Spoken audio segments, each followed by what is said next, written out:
Leroy and Cerrone, they've been here before. Leroy lurking, eyes locked in, and he pulls it loose. He's got the steal with 5 seconds left. He looks up, finds Cerrone. Cerrone catches, steps into it. A 3 for the win. He hit it. Cerrone from downtown. Leroy to Cerrone. They have done it again. They've done it again.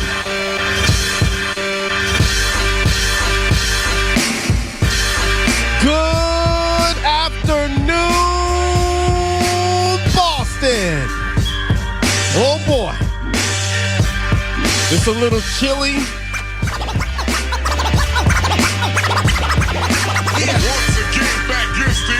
Well, it's not a little chilly. It's brick. It's cold. It's cold, but Cerrone, do you know where it's hot? Do you know where it's warm? Where is it? I feel like I walked into that. Go ahead. Where is it? In our hearts and minds, because your New England Patriots are playing in the AFC Championship game tomorrow at 3. Who else is fired up? I'm fired up. Feeling good.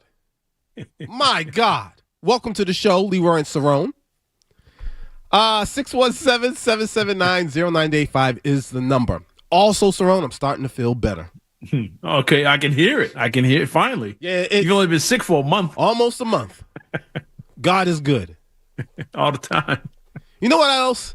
I'm going to let the people know. I'm going to let you, Cerrone, know. I might be a little bit goofy today. Okay. I just feel like I'm on one of those. I'm in a goofy mood. That's all I'm going to say. Okay? Before we get started with the show, we got a lot to talk about. Obviously, the Patriots, the Broncos. What a game last night for the Celtics. What a coaching job for Joe Mazzulla. We're going to talk about that later. Also, can I make a confession? What's that? I turned the game off in overtime with about 30 seconds left. The devil is I said this game, and I started to go on Twitter and go off. And I never went back on. I just hopped in the shower and went to bed. I woke up this morning and it was like Peyton Pritchard leads the way. I'm like, leads the way to what? That game was over. And they went to double overtime and of course ended up winning it. So my bad, Celtics Nation. I won't let that happen again. The Celtics were fired up too. Yeah. The whole region's fired up. I mean, what a time to be alive. I don't know why my computer's not working, but the devil is a lie. That's the third time today I done said it already. The devil is a lie. It's going to work out.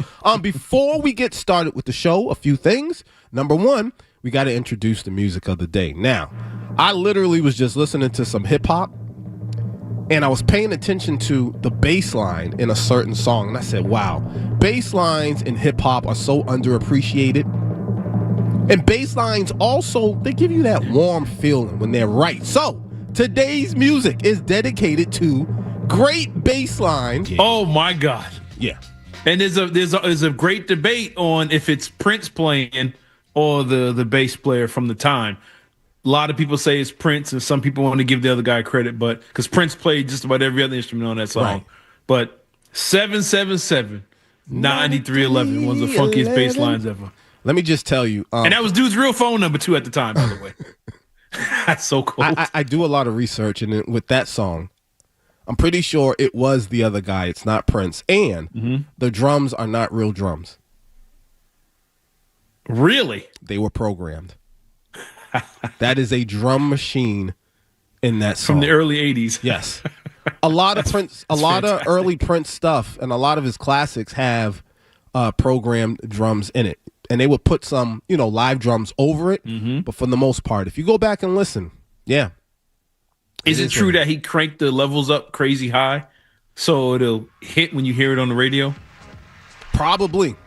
I heard that was like a trick of his that he did that no one else could really master. He would crank his levels up, and he couldn't really hear it in the studio. But when you played it on the radio in your car or in the house, it hit different. But could be. And there you go, we'll George, never know. George playing it in the background. I'm trying to log into my computer. Again, before we get started, I just want to make sure everybody out there, please be safe. I've been out there. Mm-hmm. People are driving a little bit too crazy in a rush trying to get to the store, all that last minute stuff. It's too late for that. It is, but you know how human beings do. That's what's going down. Cerrone, how are you and your family? You guys good? You guys prepared for this? What they're saying is going to be a catastrophic, and I know that sounds terrible, but that's not my words. That's what we're hearing. A catastrophic storm. Are you guys set? Are you prepared? As prepared as we can be. I mean, basically, for those, I know a lot of people in New England kind of you don't get this a lot because you kind of don't. It sounds awkward. It sounds weird. They're saying it could be an inch of ice. Just that's all we get the whole time, just 1 inch of ice. Mm-hmm. Look in your kitchen and grab a mason jar or a Pyrex plate, and that's glass, and it's not even an inch thick. Imagine that a piece of glass, a solid inch thick, coating everything, the trees, your roof, your car, the ground, everything. Mm-hmm. And with a lot of areas being rural down here, the power lines and the everything is above ground. So when you throw on thousands of pounds of ice on all the power lines from Atlanta to Richmond, Virginia, and you lose power, and down here they don't spread salt. I don't know why, environmental thing, I guess. There's no salt, there's no plows, and what sits here stays here until it gets warm enough to melt. And that's why they're calling it, especially like in the Charlotte area, catastrophic, because they're already telling people if your power go out, they ain't coming back on for a week. And you're talking below freezing temperatures for a whole week. What are you going to do? Where are you going to go? You can't drive. You can barely walk outside. There's no power. So that's why they're saying it's catastrophic. So a lot of people in the North laugh, oh, man, they shut everything down. Imagine Massachusetts if there's no salt. Take the salt and plows away and have what you're going to have tonight. And you understand how catastrophic it is. People lose power. They're not going to be able to get the food. They're not going to be able to leave their homes. And older homes, roofs are going to cave in, trees are going to fall. And just a quick illustration. My first year here, we had a bad ice storm. And me and my wife watched the trees start to bend and curl like a Dr. Seuss book because of the ice. A tree that's 20, 30 feet up just bending down to the street. And you see the whole forest bent over like that. And that's what's potentially going to happen throughout of mostly northern South Carolina and all of North Carolina and Virginia. It's going to be pretty bad. And everybody, I guess, is prepared as you're going to be. And you just pray that actually people are praying that it's more snow than ice, because if it's ice, it's going to be a bad situation for a lot of people. Wow. Well, it's the Leroy and Cerrone show. We're going to be here until 5 o'clock.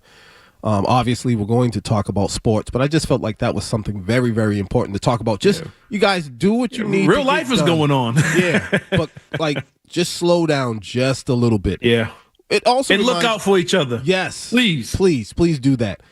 Tomorrow, obviously, kickoff is at 3 for the Patriots. Now, I did this last week, and I want to shout out everybody at the Southside Tavern in Braintree. Phenomenal watch party.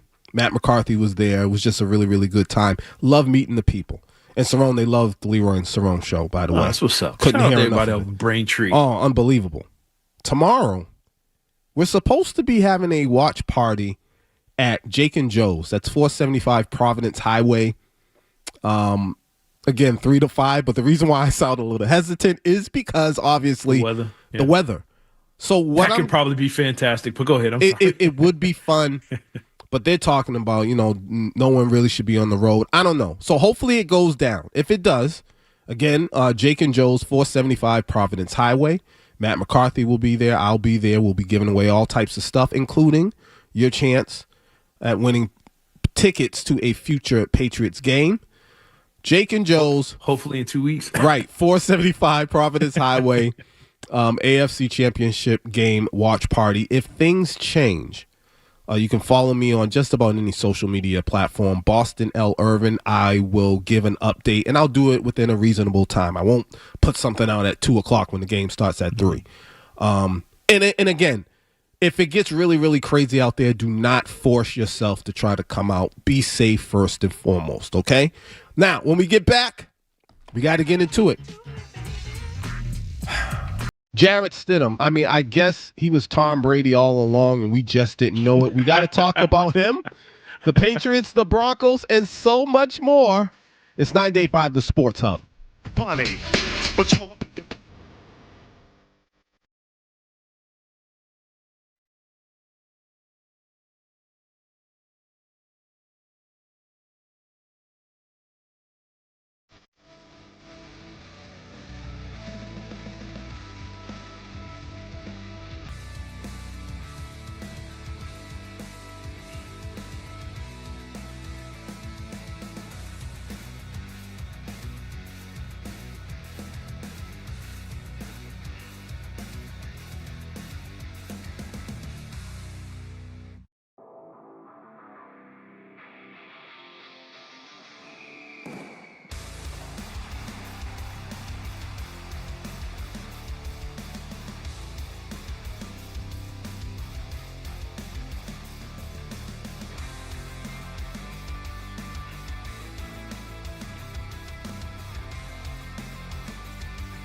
local guys, lots of local sports talk. Leroy Irvin and Cerrone battle on Boston's home for sports. 98.5 The Sports Hub.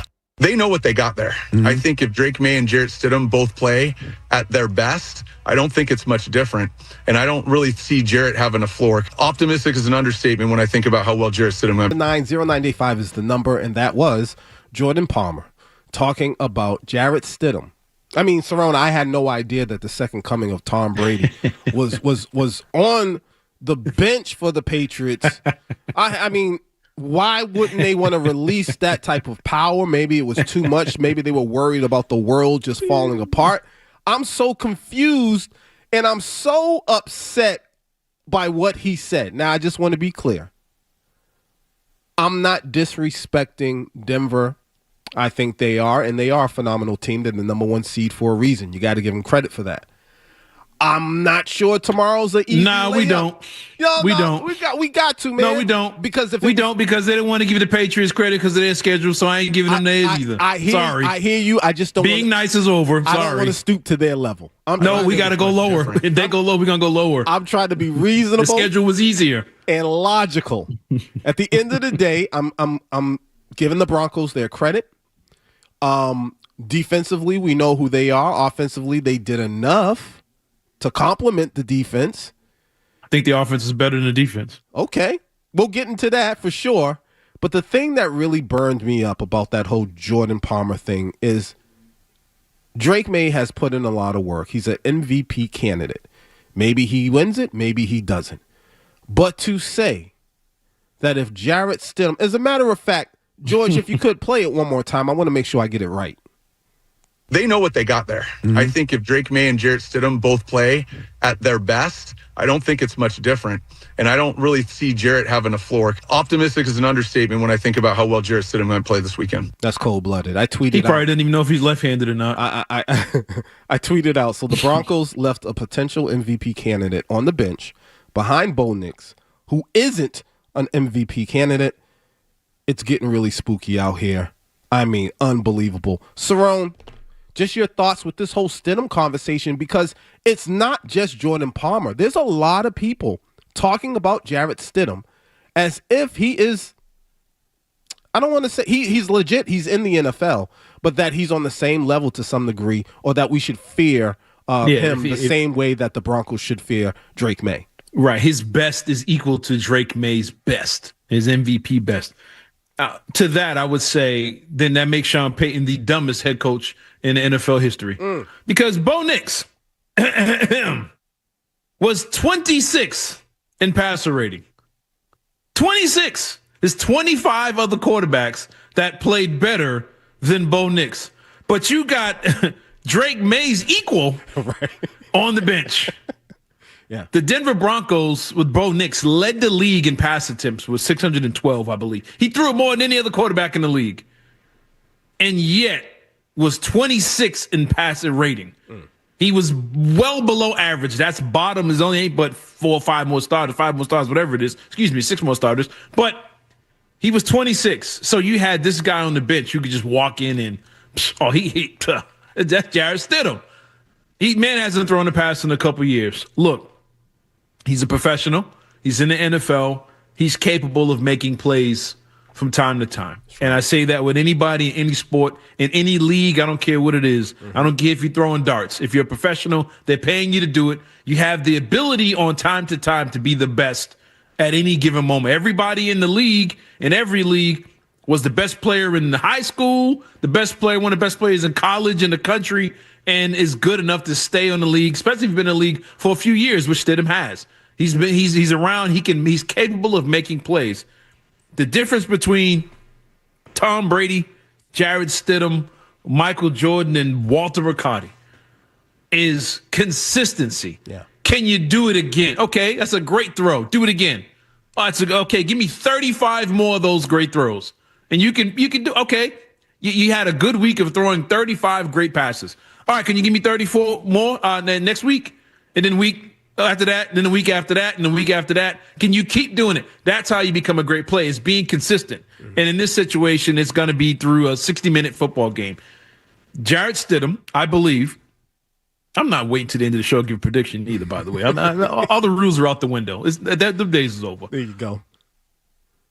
Jarrett Stidham, I believe, is going to come out and have a great opening drive, or first 2 drives, the scripted plays. And we've seen this Patriots team, especially early in the season, get burned a lot by average to below average quarterbacks who had great scripted plays. And the Patriots they sat back and said, okay, let's see how this plays out. Let's see what he does. And then as the game went on, they turned the heat up. It was Bryce Young. Mm-hmm. It was Dylan Gabriel.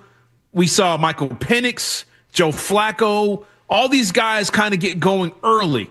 Tua in the game they had early in the season when they were healthy, they got going early, but then as the game went on, the Patriots locked in. Same thing's going to happen. They're going to see what they do. Okay, are you going to challenge us downfield? Are you going to run the ball a lot? There's going to be a lot of quick stuff. They're going to watch and see what he does after the first quarter or two. See, they're going to play it safe with him. And then once they get a read on his tendencies, and Josh McDaniels goes, aha, that's why I benched him in Vegas. There it is. That's the guy I know right there that no one wanted to be their starter in the last 4 years. Once he starts with the tells and it could be patting the football, could be lifting the elbow, could be his footwork, anything, they're going to key in on it, and that's when they're going to get in trouble. And I think they're going to score early. Touchdowns, I don't know, because I don't know if they're going to be able to run the football, that kind of thing. The stuff around him, I don't know how great it's going to be. But once they figure out who he is, we're going to be reminded why this young man has been on the bench and no one's trusted him in a modern NFL where quarterbacks are so few and far between. This kid hasn't got an opportunity to be a starter. And eventually you're going to see why. And I understand the selling and hype it up instead of him because it's the AFC Championship. There's nothing else to talk about. There's nobody else playing except for the NFC game. And they got to hype up this matchup. So the networks that are in bed with the NFL, this Sean Payton. Sean Payton's been trashed without Drew Brees. Russell Wilson couldn't get it done with Sean Payton. Bo Nix, 26 in passer rating with Sean Payton. Where's the great play calling been all season? But now all of a sudden Sean Payton's going to turn into, the greatest thing we've ever seen. It's going to be the 99 Rams on the Patriots. But he's going to make plays early. He's going to get into a groove. But then after that, I want to see what happens when everybody settles in, the nerves are gone, and now they're game planning for you, not game by game or quarter by quarter, every single snap. Right. And then we'll see why he's a backup quarterback. Well, for me, Cerrone, there is a chance. I'm just going to be honest. There's a chance Stidham tomorrow plays a really good game the entire game. Yeah. But the part for me, again, that got me really upset about Jordan Palmer is, like you said, it's got to be consistent. And to compare him to Drake May in that way, I just thought it was dumb. It was stupid. It's okay to say, I don't know. Yeah, it is. It's okay to say, yeah, I'm not sure. I haven't seen him throw the ball, but these are his tendencies. He's got a good arm. He's pretty mobile. He can throw on the run. He's a gunslinger. He did this at Auburn. He's this type of player. You can do that. This is why he was drafted. This is why he slid in the draft or whatever. Mm-hmm. That's fair to do.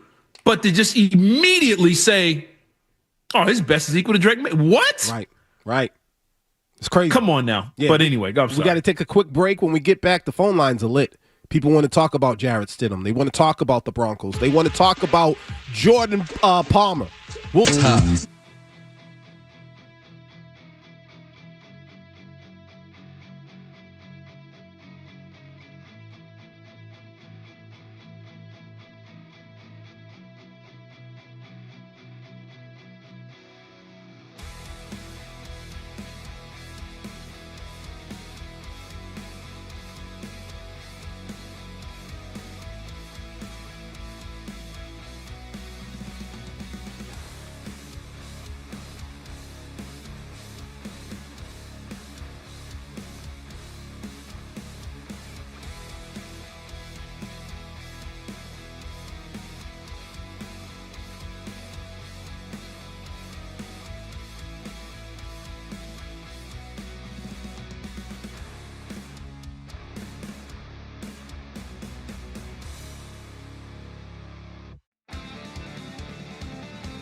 Now, Leroy Irvin and Cerrone battle. Leroy and Cerrone on Boston's home for sports. 98.5 The Sports Hub. It's 98.5 The Sports Hub. Welcome back.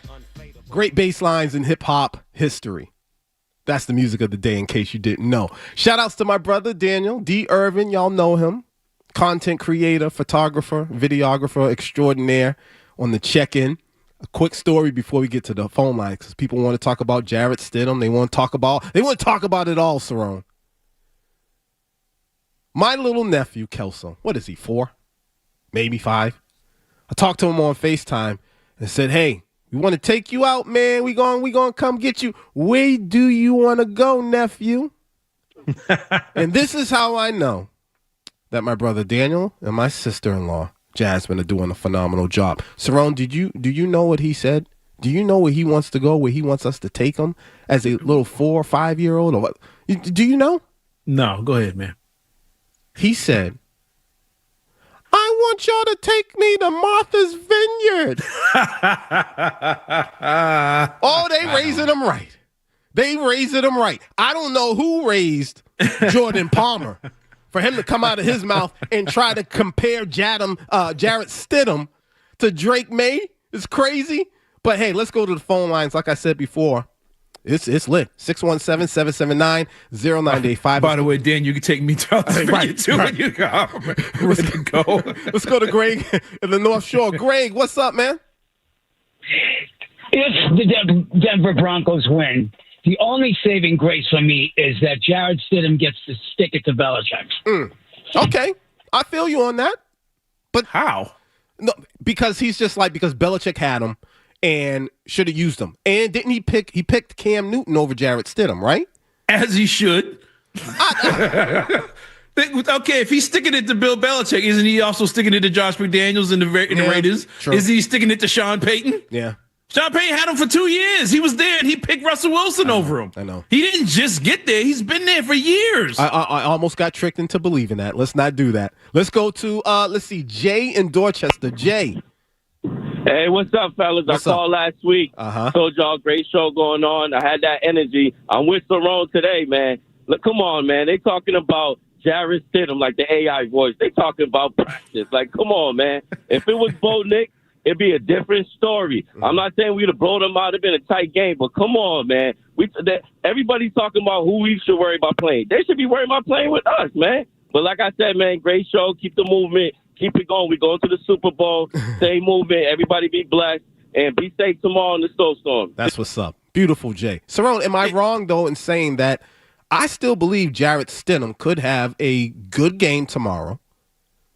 The Broncos could actually win.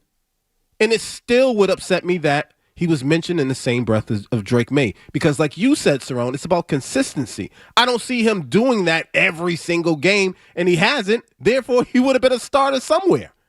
No, I don't have this in front of me, but I'm going to I do have it now. I have it now. I'm going to look this up.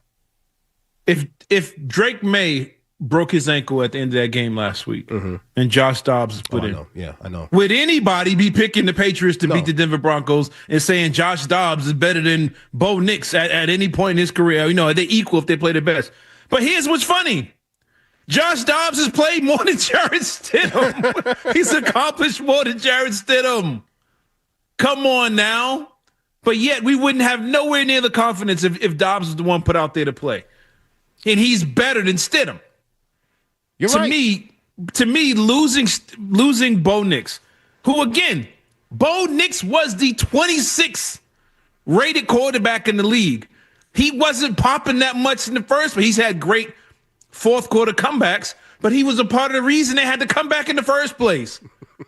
He was bad for 3 quarters, and he T-bowed his way to get to wins. I think 10 or 11 of their wins, what fourth quarter comebacks or one possession games or something crazy like that. They were always tight games. He found a way to make a play, especially with his legs late in games. He was quick to throw the ball away. If it's not there, I'm throwing it away. If it's not there, I'm getting out of there. That's why their sack totals are so low. But his rating and his accuracy was low. And that's why his rating is where it is. But come on now with this. Yeah. To me, if the Denver Broncos had Jarrett Stidham instead of Bo Nix, they're right there with the Cleveland Browns. They're down on that level. So why are we all of a sudden, I know you're trying to sell the game, pretending like this man is Joe Montana, just walking out the tunnel like, I only sat down because that's what I want. I wanted to give the young man a chance. It's like, no, what are we doing here? Yes. What are we doing? I don't think it's ridiculous. much different. Cerrone, can I give you a part of the reason why I think this conversation is happening and how the schedule keeps coming up when concerning the Patriots? And I wrote this, I put it out there, and I'll just read it. The last time a championship path was labeled weak, everybody put in your thinking caps. Do you remember when that was? That was when the Celtics won it all in 2024. Remember that? Mm-hmm. Now, the same narrative is being applied to the Patriots. The common denominator is Boston. The more I think about it, the more this conversation feels rooted in jealousy. And sometimes it comes strictly just as simple as that. It comes down to that. They're tired of seeing Boston teams rise up, and especially the Patriots. It's got to be rooted in hate. It's not rooted in logic. No. It's not rooted in logic. And I say that because I put a thing out earlier. Let me find the picture here. The Cleveland Browns, Cleveland Browns. Somebody talk about me in Cleveland. The Denver Broncos had the second easiest schedule in the league behind the Patriots. The difference was they played, I think, two more teams with, 11, 12 wins. And two of those teams, they played the Texans, who you just beat, but they played the Texans with Davis Mills. So it's like, oh, they beat an 11-win team. Yeah, but with their backup. They played the Chargers. Oh, that's a 12-win team. They played the Chargers with Trey Lance. They played their backup. So, yeah, they beat an 11 and 12-win team to boost their percentage, but it was against a backup. But throughout their season, to show you that their schedule, especially that defense, is overrated, their schedule was overrated, they played Geno Smith twice. They played Trey Lance. They played Justin Fields. 5 of the teams they faced had backup quarterbacks in the game. They didn't play Joe Flacco. They played Jake Browning. That's the reason they got Flacco, because Browning was so bad against the Denver Broncos. They played 5 backups. They played a bunch of teams that had bad starting quarterbacks to begin with. And yes, some of them had good records, but they were bad quarterbacks. And when they played, they played Jackson Dart. They played Cam Ward. They played Geno Smith twice.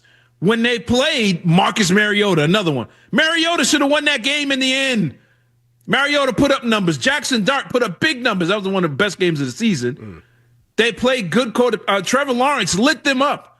In 3 of their last 6 games, they gave up 25 or more points. When they play decent quarterbacks, they get cooked. But that goes to show you it's not rooted in logic. It's rooted in, well, we just don't want to see them win no more. Yeah. So let's come up with any storyline that doesn't sound like we're picking them to go back to the championship again. All right, 617-779-095 is the number. The phone lines, it's lit up. Is it Christmas? Because all I see is Christmas lights and stuff blinking in front of me. I promise when we get back, we will talk to you guys on the phone. Cerrone, I know you hear it. You love it. I don't even know who number 19 is for Kansas City, but that's who they played. I can't even pronounce his name. I don't even know who he is. We'll be back. 98.5.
Taking your calls, giving hot takes.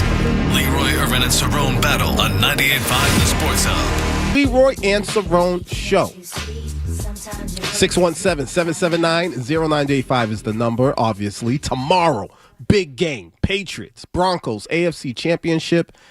And you guys want to talk about it. Let's go to James in Weymouth. James. Hey, how's it going, guys? I just wanted to call in. I think the game tomorrow is going to come down to who has the better quarterback. You got Drake May having an MVP breakout season. Guy's been nails all year. And you got Jarrett Stidham, who hasn't thrown a pass in 2 years. On paper, I'm going May. But I want to say there's a rumor circulating that Jarrett Stidham has a tail, a physical tail attached to his body. I don't know. It scares me a little bit. Oh, God. Oh, God. Oh, I'm scared. You know what? I know he was joking, but there are a lot of people, Cerrone, who believe it is going to come down to the quarterback play. The quarterback play is going to be significant, but I don't believe it's just going to come down to that. And I think that's a major issue that people are making this a Drake May versus Jarrett Stidham thing, and they shouldn't. We're going to talk about that soon, but let's go back to the phones. Julian in West Roxbury. Hey, guys, how are you? Great show. I couldn't wait to be Saturday for you to talk about this game because I got to give Cerrone props. Like, he's like the only one that they dare said it. Like, Sean Payton was nothing without Drew Brees. And they making him to be, yes, he's a good, like, play caller, offensive guru, but put him in how to be like this, like, you know. And what that guy said, like, if they both quarterback play at the same at their best, like, man, May was like a MVP quarterback. You know, I like the station, I love all the show, but they were like twisting into puzzles to try to make this narrative like that this gonna be a game. You know what I like, and thank you, Julian. This is proof, Cerrone, and we've talked about this on the side a lot. Fans aren't dumb. They're really not. No. They're really not. They understand what's going on, and they get it. And most, not all, most deal with sports with some sort of logic. Yeah, we all get emotional about it, but then when, you settle down and you think about it, some stuff just doesn't make sense. And this is a crazy one. Go ahead, Cerrone. You can't gaslight real fans. They watch. They watch everything. The average true fan, man, he got red zone. He's seen everybody throw a touchdown, and fans are playing fantasy, so they know what everybody's doing. Fans are now gambling on their phones, so they know they're checking them parlays. Like, man, this dude, I got him at 3+ every week, and he ain't getting there. They doing research. They doing research. They're on Football Focus and everything else. It might not have been like that years ago when you had to pick up a USA Today to get the league stats. Shout out to USA Today. I should read them on way to school on the bus, Orange Line. But fans are doing their research not because they're just fans, because they have an investment. They're betting. They're playing fantasy. Yeah, they're doing it right. They're looking. They have to check this stuff, and you can't just come out and say, "Oh, this guy's good." Wait, what? And then they go back and look. Wait a minute, he ain't throwing the pass since when? Oh no, wait a minute, hold on. But I mean, it's. Fan, you can't fake it with these fans. You can't come out and just say outlandish stuff and then get mad because they respond to it, unless that's your intention. Say stuff to get the clicks, to get whatever. I don't care if you're on ESPN or whatever, Fox Sports. A lot of people say things just for that moment to go viral, and then they wait for the get back from the fans, and it keeps it going for a whole week until they find something else slick to say, next week. I think Dan Orlowski is a great example of that. He literally came out and apologized to C.J. Stroud for what he said. He went too far. I give him credit for apologizing, but again, I think we all can, even if we're on air or if we're having a conversation at home. Like, don't let your emotions or your intentions cause you to say some really, really wild stuff. Not at all. You got to filter things. But think about it. The Cam Newton saying it's fool's gold. Drake May's fool's gold. Or he ain't doing it against nobody. This is coming from a man that his best and only good season was when he had the easiest schedule in NFL history. He benefited from it. That was the one good season Cam Newton had as a Carolina Panther. And we act like he was just Steve Young for 15 years. Yeah, one good year. And that was it when he had an easy schedule. So for him to come out and say, well, Drake May's only good because he got an easy schedule. You either speaking from experience or you just saying stuff to get, to get attention and get clicks. And it's sad that this is what's happening when it comes to analysis of sports. You're not getting real analysis anymore. You're getting, like you said, feelings and opinions by a lot. Here's the big thing.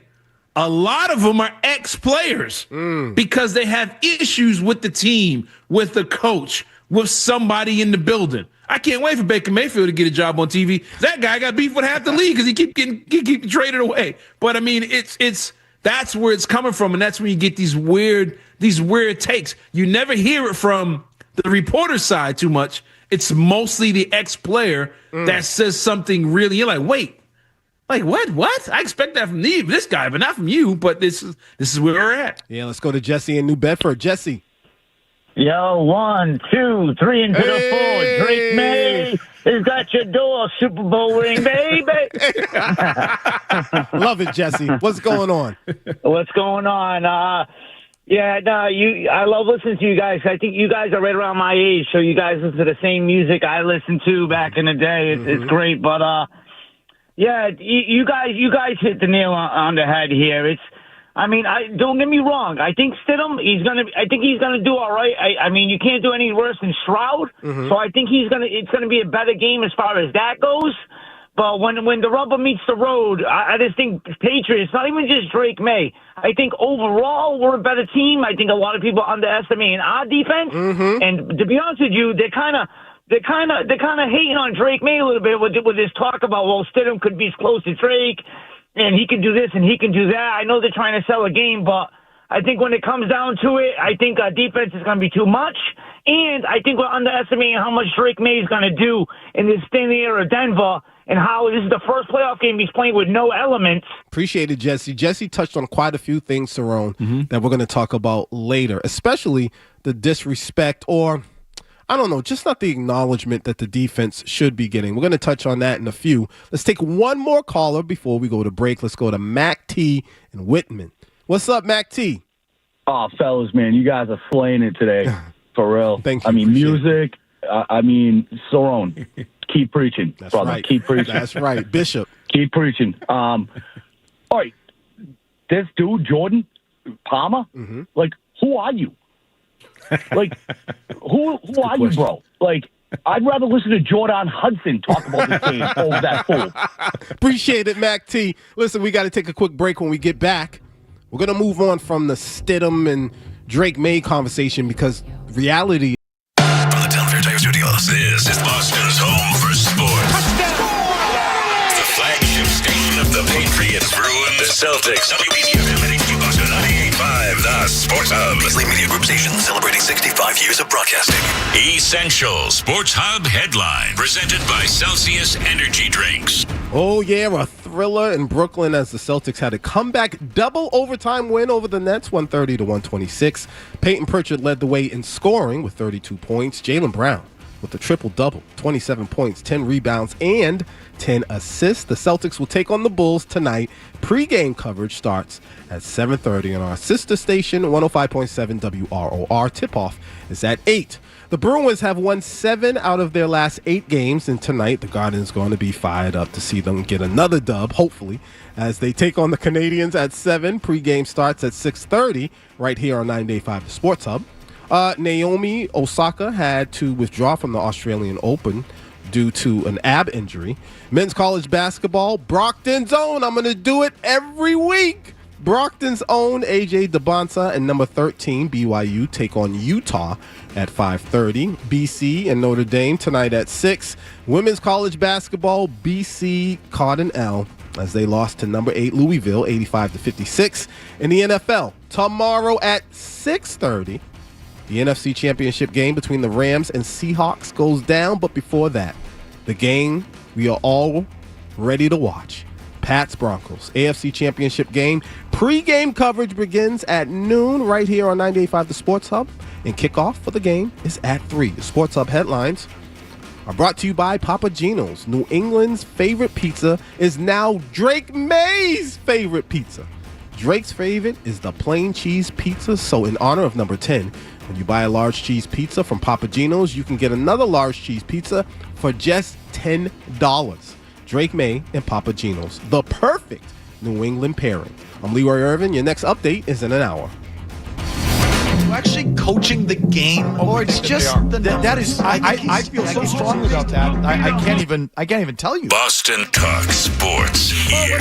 What do we got? Sports.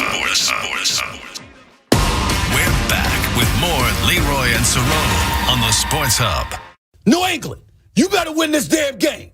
You better not. You gonna let Jared Stidham stop you from getting to the Super Bowl for the first time since 2018? No Tom Brady, no Bill Belichick. This is a new era. You got Drake May as an MVP candidate. You got Mike Vrabel as the imminent coach of the year. And you gonna let this momentum that you've been riding, courtesy of the easiest schedule in football, by the way, actually since 1978, to be honest with you. When you look at all of that, and you're gonna let that stop you from going to Super Bowl 60 in Santa Clara because of people. The game is more than Drake May versus Jarrett Stidham. And it's really about, and you know this because you are smart, intelligent, logical human beings, Patriot fans. It's really about the teams facing off against each other. Cerrone, obviously, defense, offense, special teams. Let's get into it. As far as the things that we're confident about, or the things that we're and the things that we're concerned about, if I can, just real quick, I'm concerned. Here's my major concern.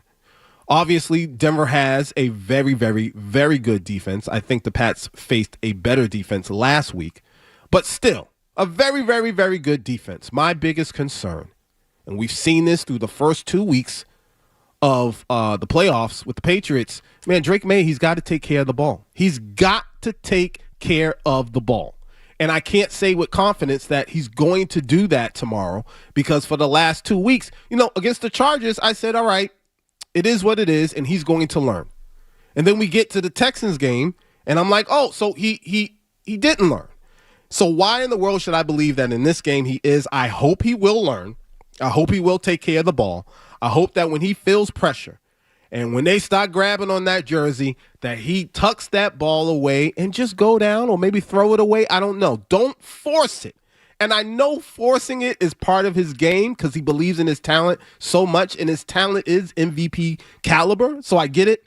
But that's my major concern when it comes to the Patriots. I think if Drake May takes care of the ball, they're going to get the dub. Cerrone, what are you confident in when it comes to the Patriots, and what's your concerns? My confidence is, I think one thing that's getting drastically overlooked, and a lot of people keep saying this, they're disrespecting the Patriots defense. It's not only that, nationally, locally, or whatever, everybody is basically saying Justin Herbert and CJ Stroud just sucked on their own. Right. They just were terrible. Oh my God, you can't play any worse than what they did. No, the Patriots made them do that. CJ Stroud didn't turn the ball over all season. The Texans were one of the best teams in the league at holding on to the ball. 10 straight games?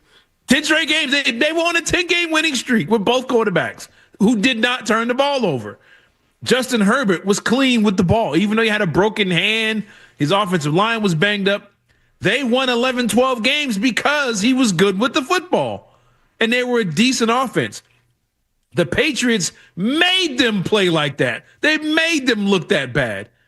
You don't hear players admitting that they didn't know what they were looking at when it comes to the Patriots defense. And you heard that report coming out with the Chargers game, which I thought was overlooked. I mean, it was talked drastically, about, but it felt like people just skimmed past that. And that's major. How many times do you hear an opposing team almost immediately after losing a playoff game? Let me rephrase that. A playoff team say, hey, listen, man, that defense over there, we didn't know what they were doing. That was confusing. And it came out. We kind of skimmed over it. But that's another example of why this defense deserves a lot more credit. Yeah. And the thing but they're the thing I'm the most confident in because they've been the most consistent. You're trying to tell me they can keep Josh Allen from 200 yards, but not Jarrett Stidham. They keep Joe Flacco, who was throwing for 400 a week in Cincinnati until they played the Patriots. They keep him under 400 yards. They can keep Justin under 200 yards. Excuse me. You can keep Justin Herbert under 200. You can make C.J. Stroud look that bad. You can make Michael Penix look bad. You can make Cam Ward look bad. All these quarterbacks. You can make all these guys look bad. Tua, whoever. But Jarrett Stidham now all of a sudden, he's going to crack the code. He going to do it what not even Josh Allen couldn't do. And Josh Allen was good with his legs, but he can't throw it like Jarrett Stidham. But all of a sudden, now this guy's going to do it. They went weeks, 2 months without giving up 200 yards passing in a football game. C.J. Stroud, ironically, was the only guy to do it since November 9th. That Patriots secondary is good. The Patriots secondary is elite. Y'all was so worried about Carlton Davis all season, but yet he don't get burned. He out there making plays. Yeah, Carlton Davis, he was I think one of the heroes of last week's game. Absolutely. And he kind of went underrated.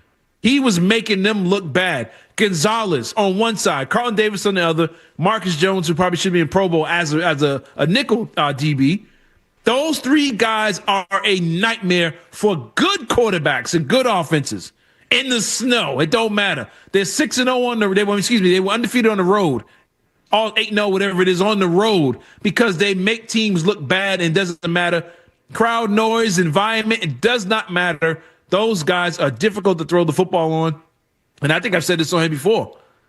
The only games the Patriots have lost this season is when Gonzalez and Milton Williams didn't play. They're undefeated when Milton Williams and Gonzalez are on the field together. I'm going to say that again. They are undefeated when Gonzalez and Milton Williams are on the field at the same time. This defense is legit. They went long stretches of stopping the run. Then when it went real long stretches without letting nobody throw for 200 yards in 2025 NFL, that's incredible. They are good. They're legit. Jarrett Stidham is not going against Drake May. Jarrett Stidham has to deal with trying to complete passes against Marcus Jones, Gonzalez, and Carlton Davis and those safeties back there with Milton Williams and Barmore and Robert Spillane sitting there watching, reading his eyes. That's the real challenge. Oh, and his number one running back, Dobbins, is out. Can you run the ball against them? Can you throw the ball in the middle against them? Can you throw on the boundary against them? Can you challenge them deep without making a mistake? Drake May, on the flip, I've seen Drake May get sacked 5-6 times and still win by 3 touchdowns. I've seen him fumble the ball several times in 2 playoff games and still win. Last week was basically a comfortable win. I've seen him do all these things. I've seen the offensive line crumble. He was sacked some of the most in the NFL this year. And yet and still, it does not bother him. He had all those strip sacks and getting hit and all that stuff. It was snowing. When it came down to game-winning time, hey, I got you, booty down the sidelines. I got you. That last drive, they didn't score a touchdown. We're going to keep moving the ball, keep the chains moving and burn some clock. They found a way to put up points, to be a nightmare on offense, even when the sacks are there, the fumbles are there, the strip sacks. If Drake May plays a game clean, they get blown out. If Jarrett Stidham has one mistake, just one, that's it for them. He has to be perfect. Whereas Drake May, we've seen it. He don't have to be for this team to put up 30 points. And we've seen it all season. You are who you are at this point in the year. 617-779-0985 is the number. Big game tomorrow. Pats, Broncos. You know you want to talk about it. Hit us up. Let's go to Spence in Beverly. Spence. Leroy Cerrone, the best show on the station. Love you guys, man. Awesome. We look forward to hearing from you more. I wish you were on the show more often. Appreciate it. Anyways, a couple things about the Patriots here. They're not going to do anything up the middle on New England. I can promise you that with Milton Williams and Barmore. You're not going anywhere there. That elite secondary is a big issue for Denver. And I'll tell you another thing. You got the best coach in football right now in Vrabel. People in all walks of life can learn something from him about leadership, about caring, about culture, about taking care of your players on and off the field. The guy is unbelievable. Vrabel is the best coach in football, and he's smart enough not to run his mouth like the Denver head coach about how the fans are going to have another game in 2 weeks. Are you kidding me? Appreciate it, Spence. Cerrone, I got to say, I loved how Mike Vrabel, when he saw Will Campbell after the last game, in this video of it, Campbell, he's the game's over. They've won, but he's walking through the tunnel kind of like with his head down, disappointed in his own. He's getting beat. And Vrabel taps his chin like, keep your head up. That's what I'm talking about. He needs that. He's a rookie. He's a young guy. He's going to have his issues. He's going to make mistakes. It's not time to throw him away like I've seen a lot of people talk about. Oh, he needs to move, and they need to move on from him, and, whatever. Move him to guard. Move him to guard. But that is what I'm talking about when it comes to Mike Vrabel doing a phenomenal job in that aspect of coaching. Cerrone, before we go to break, though, what are your concerns when it comes to the Patriots? Give me a minute. Oh, hold on. He got jokes. Hold on a second. Wait a minute. Okay, sitting back and watching Stidham too long. Okay, that's a concern. Like because they don't know. There's no film. There's no reason. He hasn't thrown a ball in 2 years. Sitting back and kind of taking it easy. Like, let's see what he does, whatever. And if he mess around and finds, gold in the end zone a couple times, and now you've got the crowd into it. They're feeling themselves. The team thinks they can win. Kind of them sitting back and taking it easy with him early. Or extreme the other way, be so aggressive to trying to get at him and cause, nightmares because he's so terrible against the blitz and pressure that he gets one off before you hit him, and it's a big play for 70 yards or something like that because you're bringing zero blitzes or whatever. Someone falls and a big play happens. It's how they defend Stidham early on is my number one concern. Outside of that, I think we're all lying to ourselves if we have other concerns. This team is better than the Denver Broncos. I think they were better with Bo Nix.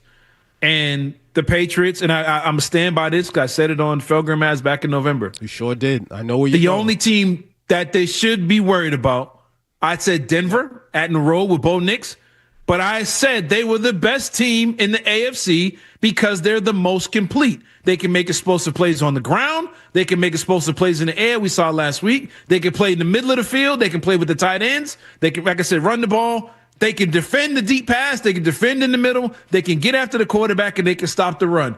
They are the most complete team, and I'm not getting off that now with 2 games left to win the Super Bowl.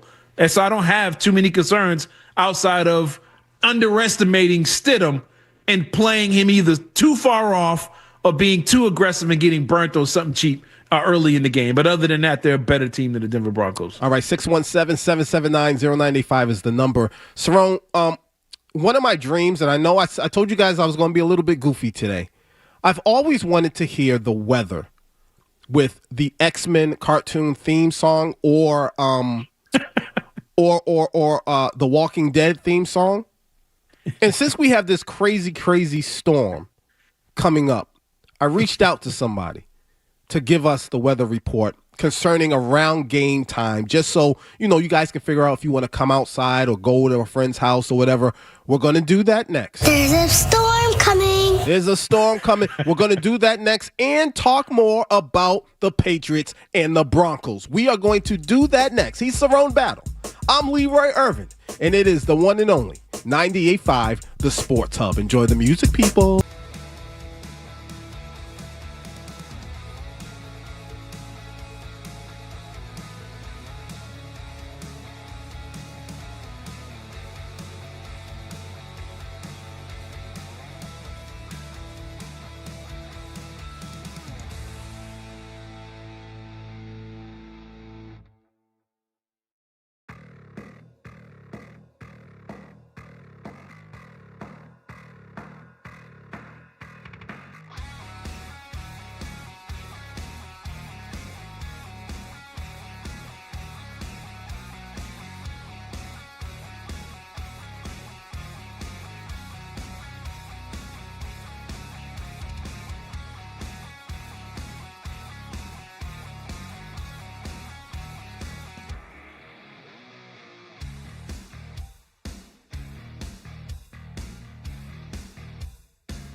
Leroy Irvin and Cerrone battle on Boston's Home for Sports. 98.5 The Sports Hub.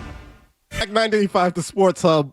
I'm going to take this line from George Cerrone. George said, yeah, man, we all wish we were in California right now. That California weather. I looked down at Florida this morning. Man, I wish I was in Miami. And everybody up here, pretty much on the East Coast, you understand what I'm talking about. We have a major, major storm on the way. Now, here's my silliness again. One of my dreams has always been to hear someone give us the weather while we listen to the X-Men theme, the cartoon, that theme music. I think it sounds like the weather is like really coming and you need to be scared and run. And in this case, the Walking Dead theme. I think it sounds phenomenal. So, on the phone right now, we have meteorologist Tucker Antico. He's from WFXT, Boston 25. Tucker, what's going on, man? How's it going, fellas? Making dreams come true? You're making dreams come true today, Tucker. I want to know, for the people, tomorrow the game starts at 3. Some people have plans. They want to go out and meet with family and watch the game. What's the weather going to look like tomorrow around game time? I think I've been hearing this question since Monday, since they won, actually. Tomorrow, it's tricky. I'll put it this way. You might be able to sneak in a drive in the 2 o'clock hour to get somewhere, but you might as well make plans to stay there because getting home after the game, not looking so good. The snow is coming down pretty good, starting like 2 o'clock, and from that point, we're looking at a big one. Okay. Beyond tomorrow's game, I know a few people who work at the Garden and they're concerned about having to go to work on Monday night. I believe it's the Celtics game.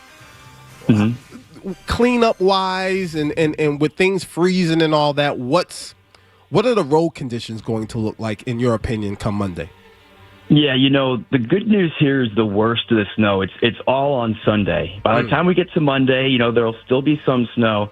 It's going to be real powdery stuff, not snowball snow. So it's going to blow around a bit, kind of blow back onto the roads. But ultimately, I got a feeling by, Monday afternoon, roads are going to be good enough that we can get places. But I'd still go a little slow, give yourself some extra time. If tip-off is at 7, then, you drive there as if you're trying to get there 6:30 on a normal night or earlier, because it's going to take a little bit. All right, Tucker, we appreciate you, everybody. This is Tucker Antico from Boston 25, meteorologist. Tucker, we appreciate you, and I'm glad we've been able to connect. So we got to keep this. We got to keep this relationship, this line of communication open. Is that cool? Oh, hey, man, whenever you need a forecast, I got you, all right? All Go right, Pats. Appreciate it. Go Pats. That's Tucker Antico from Boston 25, and he made a dream come true, Cerrone. He did that over the X-Men theme song and the Walking Dead theme song, too. It's official. Let's get back to the Patriots. The Walking Dead could be the Broncos tomorrow if things go right. It'll be the Patriots out there slaying them. Let's go to Doug in Oak Square. Doug. Hey, how you doing? What's up, man? All right, so basically, as I told the pre-screener, there's 3 things that I'm concerned about this game.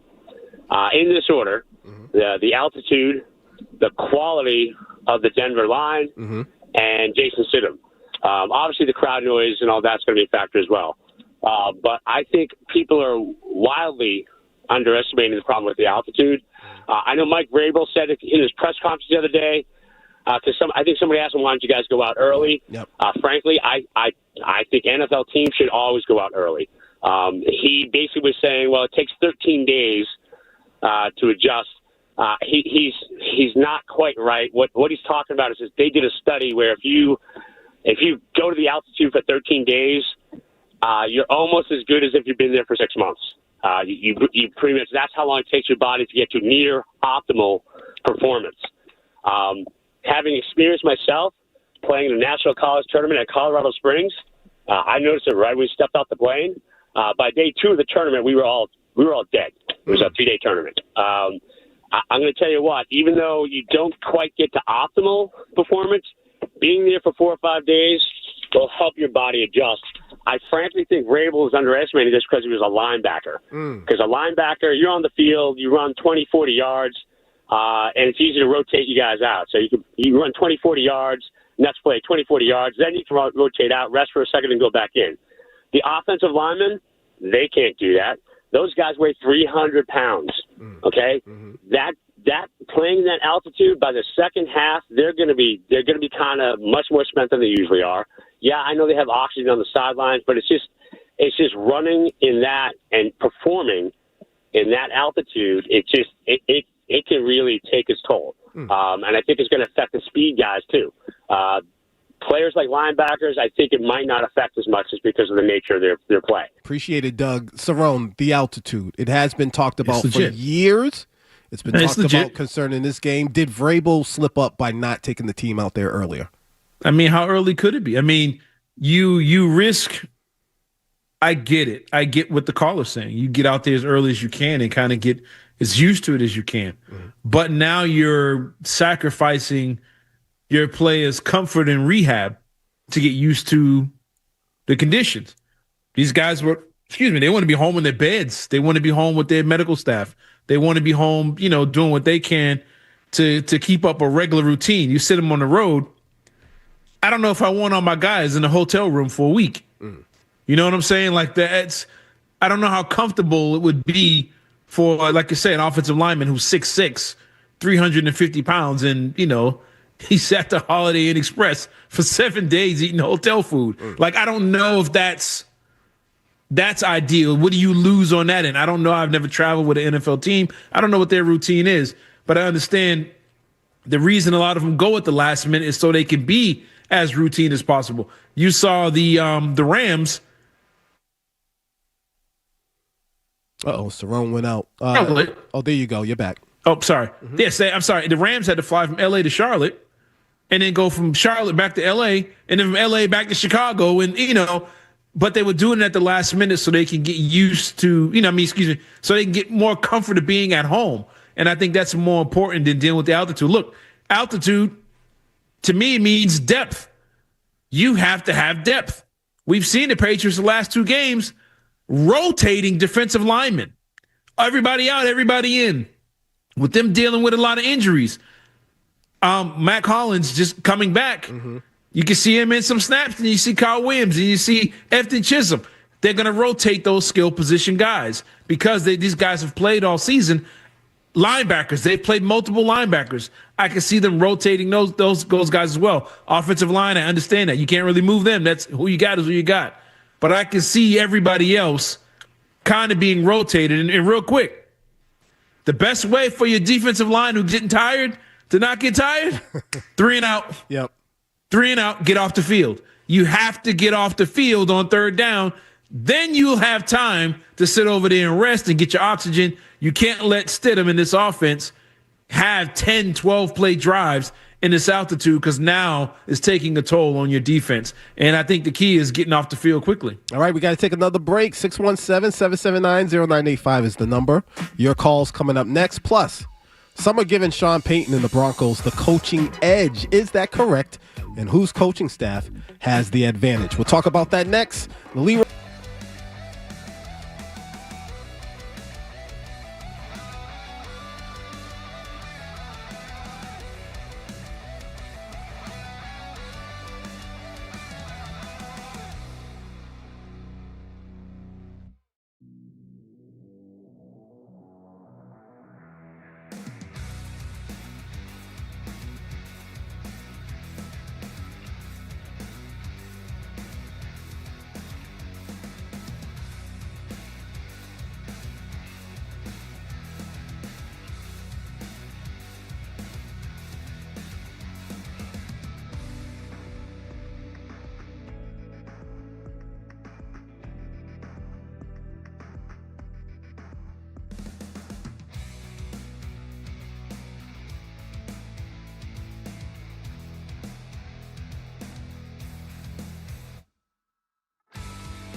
Two local guys, lots of local sports talk. Leroy Irvin and Cerrone battle on Boston's home for sports. 98.5 The Sports Hub.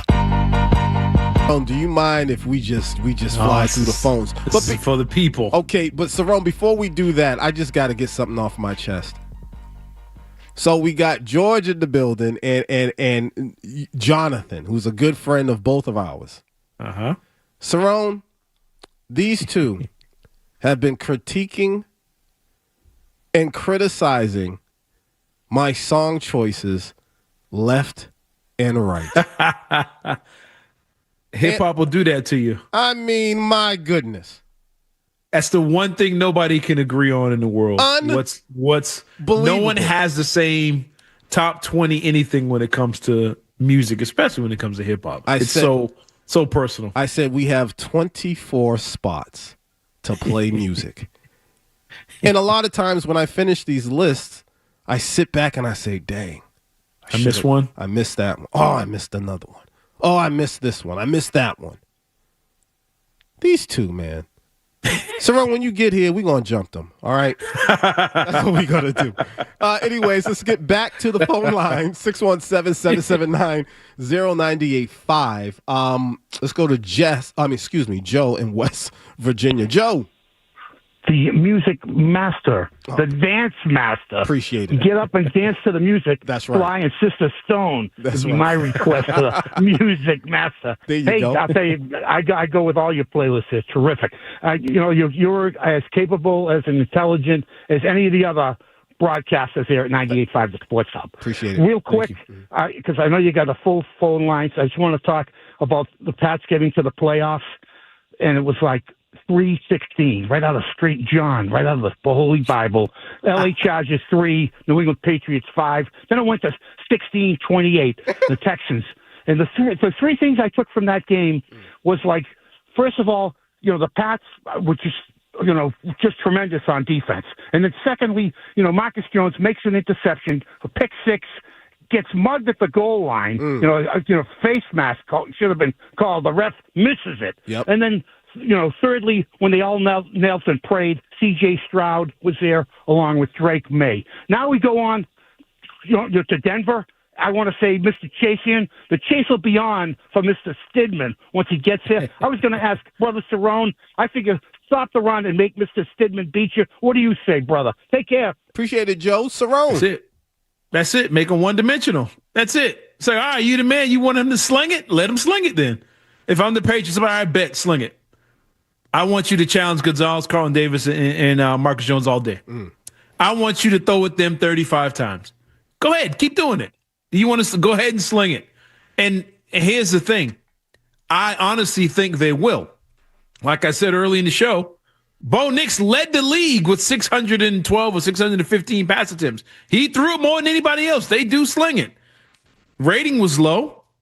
Wasn't up there when it came to yards and all that stuff, but they do throw it a lot. It might not be downfield, the big plays. They do hit their share.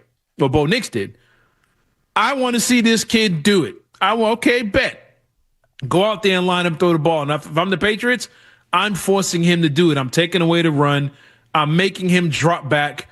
All I need him to do is make 2 mistakes. Just 2. And he's known for making mistakes, especially under pressure. He's throwing an interception every time he's got a chance to really play the ball. Play ball. He is athletic. He's going to make some throws that make you say, "Wow, he has ability." But again, consistency. Can you do it again? Do it on the next down. Do it when it's 3rd and 12 and everybody's flicking up on the right stick, guessing pass because they know what you're about to do. Do it then when they know it's coming. Yep. But if you allow them to be balanced, it opens up play action. It allows the tight ends to get involved. It allows the passes to the running backs when they're picking up 6 yards, 5 yards, and it keeps the crowd on their feet. Put him in 3rd and long, a couple turnovers or just some bad throws, and the crowd will be quiet. Crowd noise is taken out of it. And now, your defense is off the field 3 and out, and the altitude is not affecting them. But I want to see this kid line up and throw the ball. I triple dog dare him to throw it over 30 times against this Patriot team. All right, 617-779-0985. More of your calls right now. Marcel in Taunton. Marcel? Yes. Hello. What's going on? Yes. Great. Before I go any further, I'm giving a prediction. Okay. Patriots 35, Broncos 17. Ooh. I called this this team here, Patriots team, the all-purpose cleaner, whatever they come before them, they take care of it. Deep stain, they're going to take care of it. They do not underestimate the opponent. The coaches and everyone is a solid foundation. What I'm believing also the manifestation of winning, the manifestation. I'm putting that in the atmosphere, my brother. I love what you guys are doing. Appreciate it, Marcel. Appreciate you know what? That. It's deep. I like that. That was we can deep. end the show. That's it. I know. And then when he started talking about manifestation, you know, to some degree, again, we mentioned earlier about the whole Will Campbell thing after the game in the tunnel and Vrabel, you know, hey, keep your head up. That is, to some degree, manifestation. Hey, I know you didn't play good today, but you keep your head up because you have what it takes, and you're going to get them the next time. And you helped us win the game. Yeah, he beat you twice. But that's twice out of 50 plays he got by you. Right. You won. You held your own. We're moving on. That's what the call is saying. You manifesting winning. Yo, we win. Yeah, it's a weak schedule. We won. Yeah. This is what they gave us. Oh, well. The team that had the weak schedule last year didn't take advantage. That's their fault. They believe in themselves. They believe in the locker room. They believe in the next man up. All the injuries they had, they still kept winning. And he's right. It's how do we doubt that as Patriot fans? We've seen that culture for 20 years, and it didn't matter who the player was. Yep. It did not matter who was on the field. Tom Brady threw to over 100 different receivers. And it didn't matter. We had our confidence. Shout out to Jim Murray for saying this yesterday. Yo, where's our faith? Yeah. Yep. We never heard a Patriot team say going into an AFC Championship that, I'm scared. We never was. It didn't matter if it was Ray Lewis and Ed Reed. And now Jarrett Stidham and everybody's nervous? Like, wait, what are we doing here? You don't trust your team? You don't believe in them no more? Just like that, in a week you just lost faith in this team? Come on now, what are we doing here? Let's go to Jeff in Staten Island. Jeff. Hey. What's up, man? Someone mentioned, I heard the word offensive line a little bit ago, and it just sparked in my brain. A lot of this talk about like the schedule and this and that. Has anyone thought to take like a little bit more granular look at it and just say, like, how is Denver's offensive line compared to the last several offensive lines that we've seen?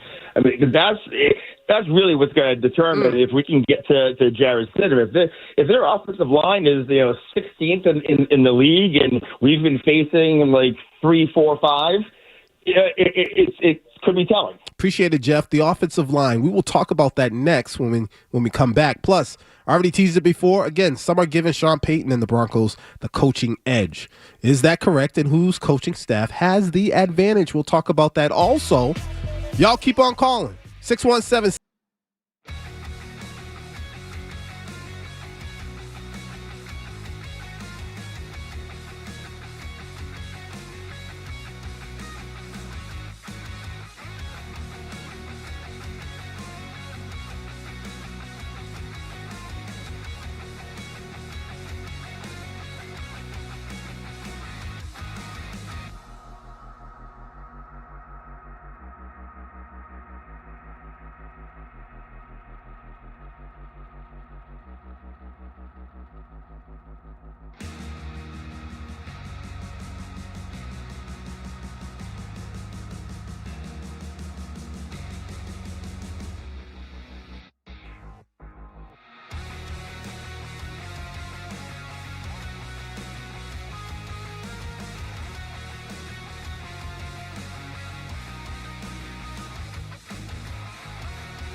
Leroy Irvin and Cerrone battle. Leroy and Cerrone on Boston's Home for Sports. 98.5 The Sports Hub. I never sleep. Pop history.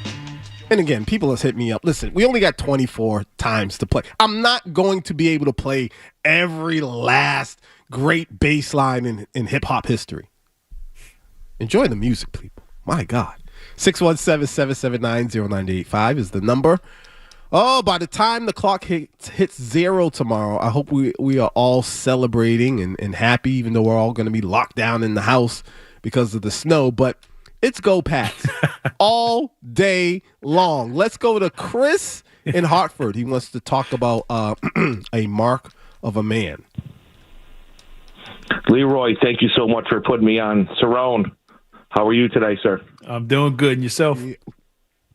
Terrific. Okay. So, we could talk about, should they blitz them, should they lay off of them, should they, run the ball, attack them deep and all that, okay? But I want to bring it down to this, okay? Mm-hmm. Jared Stidham was drafted in the 4th round by out of Auburn, okay, by Bill Belichick, the greatest coach of all time in football history. He was underneath the tutelage of McDaniels, who is the greatest offensive coordinator ever. And then he sat in a locker room getting ready under Tom Brady, the greatest quarterback of all time. He then had an opportunity when Brady retired. Mm-hmm. And he went to a wedding during OTAs when Bill Belichick was looking for a quarterback and a leader. Mm-hmm. I don't care if I'm sleeping with the cot in my locker. Cerrone, I can remember when you were introduced to us, and thank God they did. You, sir, used to drive 15 hours from North Carolina, didn't you? That's right. So if you want to talk about a mark of a man, and Leroy, I know you too. Mm-hmm. You went through things and you said, I want that. I'm going to go and get it, and I have to. Mm-hmm. So you're trying to tell me that this guy, after not throwing the ball for almost 3 years, and all these ex-players, they don't have the nuts to say, hey, all they got really to say is he's a nice guy.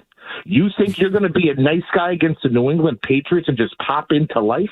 Isn't it funny how God works? The spotlight's on him. Have a great day, fellas. Appreciate it, Chris. Appreciate it. He going on here preaching, Cerrone. Yeah, there's multiple guys preaching. Logic.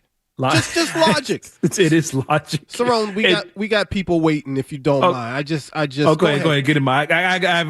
I found some.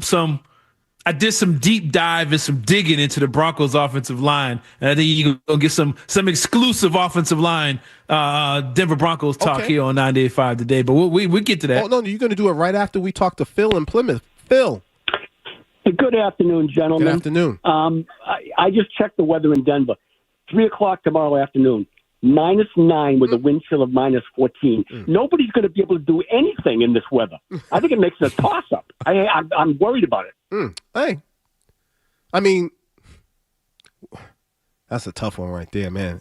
We thought the same thing in that Bears game, and Caleb Williams was throwing on the run 40 yards down the field. I think both teams, cold is cold, but both teams will do a great job, decent job, especially to keep those players warm.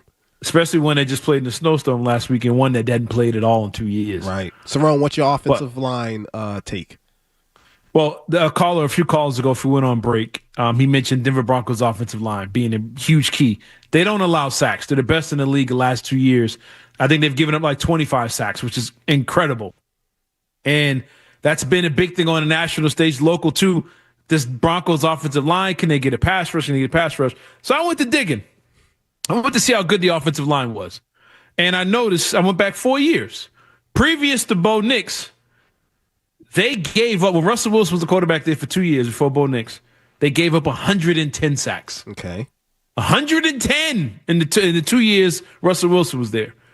Bo Nix shows up, it drops to like 23. Okay. Immediately, the very next season. I'm like, man, that's a incredible change. So I said, is it the offensive line? And is this without much change on the offensive line as far as small changes here and there? But wait, there's more. So I went to digging. Like, man, that's an incredible turnaround. Like one of the greatest in football history. Uh-huh. So I said, it can't just be the offensive line and Sean Payton. I went and looked up Bo Nix in college. Bo Nix's 2 years at Oregon, he was sacked a total of 10 times. Bo Nix was only sacked, I believe, 50 times in 5 years of college football. They don't get to him. Bo Nix throws the ball quicker than any quarterback in the NFL, and he did so in college. And his biggest thing was he reads defenses and processes information faster than they can get to him, which allows his sack totals to be so low. In college, in both seasons, he was sacked 5 times at Oregon. 5, and he was throwing it 40 times a game. They got to him 5 times in an entire season. And then the minute he gets to Denver, it's like, man, he's continuing the same thing. It's not that teams aren't getting past the Broncos offensive line. Bo Nix throws the ball in 2 seconds. If it's complete, if it's in the ground, if he's thrown it away, he makes up his mind almost at the snap. It's no, I'm gone. I'm gone, or the ball's gone. He does not hold the ball, and he hadn't in 5 years of college football and his 2 years in the NFL. They're getting to him, but he's throwing the ball. And the reason I say the offensive line, a couple things I had to check. One way you can always tell a dominant offensive line, they run the football. They're people movers. Yeah. Yep. The Denver Broncos are bottom 3rd in the NFL in running the football. Oh, my God. They're terrible at it. They're terrible at it. And now they don't have this star running back. So how are you a dominant offensive line and you're like 20th in running the football? Oh, man. But Bo Nix, he's the reason sack totals are low. Unless Jarrett Stidham all of a sudden becomes the fastest mind in football when it comes to reading defenses and making decisions, the results from the offensive line is not going to look the same with Bo Nix as it does with Jarrett Stidham. Wow. It's Bo Nix, not the offensive line. Cerrone, bravo. And I'm going to say this because I've seen it happen too many times. Cerrone, another phenomenal take, another educated take. If y'all going to put his take out there and not give him credit, we're going to have a problem. Google's right there. You can Google it. You can ask your phone and tell you. I've seen it happen too many times. I've seen people screenshot some of your takes, but take you out of it. It's disgusting. And we're not standing for it anymore. You're going to get called out. Listen, I know we said we were going to talk about Sean Payton. The show is just moving. We will talk about Sean Payton. But when we get back, we got your entertainment report, more of your calls, and like I just said, we're going to talk about Sean Payton and that coaching staff and the Patriots coaching staff. We'll do all of that next right here on From the Tell Your Time Studios, WBC FM and HD1. It's not just the games. It's Toucher and Hardy, Zolak and Bertrand, Felger and Maz, Joe Murray. For Boston sports fans, it's 98.5, the Sports Hub. Beasley Media Group Station. Sports Hub headlines, presented by Celsius Energy Drinks. A thriller went down in Brooklyn as the Celtics had a comeback double overtime win over the Nets, 130-126. Peyton Pritchard, he led the way in scoring with 32 points. Jaylen Brown with a triple-double, 27 points, 10 rebounds, and 12 assists. The Celtics will take on the Bulls tonight. Pre-game coverage starts at 7:30 on our sister station, 105.7 WROR. Tip-off is at 8. The Bruins have won 7 out of their last 8 games, and tonight, I'm telling you right now, the Garden is going to be fired up to see them get another dub as they take on the Canadians at 7. Pre-game starts at 6:30 right here on 98.5 The Sports Hub. Let's see, men's college basketball. Brockton's own A.J. DeBonsa and number 13 BYU take on Utah at 5:30. BC and Notre Dame tonight at 6. Women's college basketball, BC, they caught an L to number 8 Louisville, 85-56. In the NFL tomorrow, obviously, 6:30, the NFC Championship game between the Rams and the Seahawks goes down. But before that, the game we all are waiting for, Pats Broncos AFC Championship game. Pre-game coverage begins at noon right here on 98.5 The Sports Hub, and kickoff for the game is at 3. The Sports Hub headlines are brought to you by the $14.99 Big Deal meals at the 99. Like the juicy chopped sirloin or all Big Deal meals are now available all day, every day for just $14.99. You gotta love the nines. I'm Leroy Irvin. Your next update is in an hour. Patriots. Plows his way forward. Bruins. And stuffs it home. Celtics. Deep three. And hit it. Wow. The Sports Hub. Taking your calls sports, giving hot takes.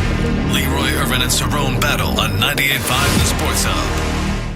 Receiver Mac Hollins to their 53-man roster. Game. We can go home now. Y'all go home and get the bread and milk. Get the bread and milk and some candles. Okay. And, hold your lady tight for the next 5 days. You ain't going nowhere. Ain't going nowhere. Baby. Oh, wait, did I say that? My apologies. 9 months from now, there are going to be some babies born. I was thinking the same thing. I just had to say it. Man, Beth Israel and the Baptists going to be busy in 9 months. Every hospital from Jacksonville to Bangor, Maine. It's going to be. There's been an uptick. Just be greasy for the weekend. Store going to be out like Amazon deliveries, man, in 9 months. We don't know what happened, but there's been an uptick. And babies the being population delivered. is tripled. I'll tell you what happened. I'm about to open me up a daycare now because that's going to be booming in 9 months. Oh, my God. Just do it legally. Anyways. I ain't trying to go to nobody's jail. Let's go. Entertainment report. Let's do it. All right. So if we're all going to be trapped in the house because of a storm, we might as well talk about streaming movies and series.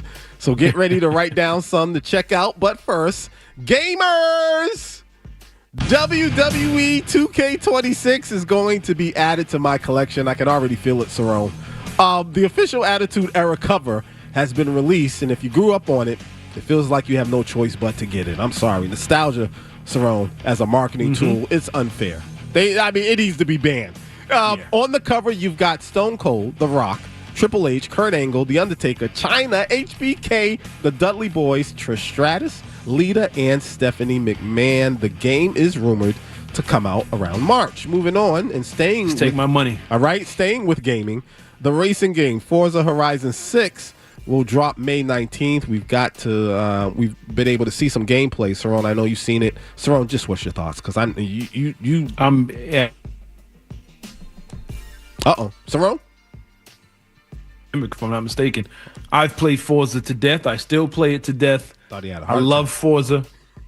And it looked, from the footage I saw, just being able to keep anything to keep the car culture alive. It seems like something that's dying off. Mm-hmm. It just looks like it's going to be dope. It's going to be a big hit. Just to having the meats and the customization of the cars and being able to basically show your customized vehicle off with everybody, online at the same time at these meets that you can build and create with your friends, I think is going to be crazy. But Forza's always been the one, and once I saw that, I was done. My only issue is that's my anniversary weekend, man. I ain't gonna be able to play Forza for like 2 weeks, man. You'll be all right. Some patience. That's all you need. And with the storm coming, I thought it would be a good idea to recommend some movies or series to watch while you're stuck in the house. So on my list, Cerrone, and you can add some if you want, I've got His and Hers, starring Tessa Thompson and John Berthold. Man, it's interesting. Check it out. Next up, The Rip, starring Ben Affleck and Matt Damon. Check that out. I can't say enough about this movie. Check out Frankenstein if you haven't seen it yet. Yeah, I got to get that on my list. It was surprisingly really good. Just excellent. The next one got bad reviews, but I enjoyed it myself. Borderline, starring Ray Nicholson, who's Jack Nicholson's son. It's weird. It's out there. You're probably going to end up talking to your screen, your movie screen a lot, to your TV or to your phone. But yeah, check that out. And lastly, even though I could talk about movies and series all day, Wake Up Dead Man, starring Daniel Craig, Josh Brolin, Kerry Washington, Glenn Close, and more. That is a murder mystery, and I'm shocked I was into it. So I really, really, really loved it. Cerrone, do you have any recommendations? Only one I've watched recently was The Rip, which it wasn't what I was expecting, but I liked it. Yeah. It was more of a mystery than I thought it would be, and I really enjoyed that one. The Knives Out, the newest Knives Out mystery, is good. I think that's the one I'm talking about. The Wake Up Dead. Is that the one? Oh, yes. Wake Up. Yeah. I'm sorry. Yes. Yeah. Okay. I'm sorry. I didn't know that was the full name. I see it on here now. That was good. That was really good. That was good. I said, oh, you got me. Yeah. Y'all got me on that one. You got me.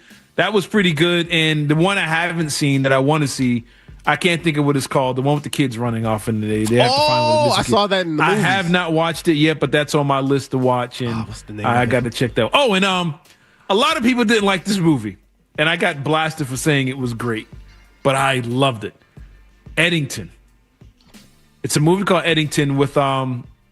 I was going to say it's Joaquin Phoenix and Mr. Fantastic. There, what's his name? Okay. Can't remember his name either, but I know. Yeah, Mandalorian. I can't think of his name right now. Pedro Pascal. Yep. It's basically a politician versus sheriff during 2020, during the pandemic. Mask on, mask off, who's right, who's wrong. The George Floyd stuff thrown in. It's crazy weird, and it just gets wild as the movie goes on. Very Tarantino-esque, kind of crazy. I enjoyed it, and it kept my interest, but some people didn't like it, but I thought that was pretty cool. All right, and that's your entertainment report. As a matter of fact, the phone lines are also open since we're all going to be locked down in the house dealing with snow and whatnot. If you've got any recommendations for movies, series that we need to watch, you can call in. Gaming? Like gaming.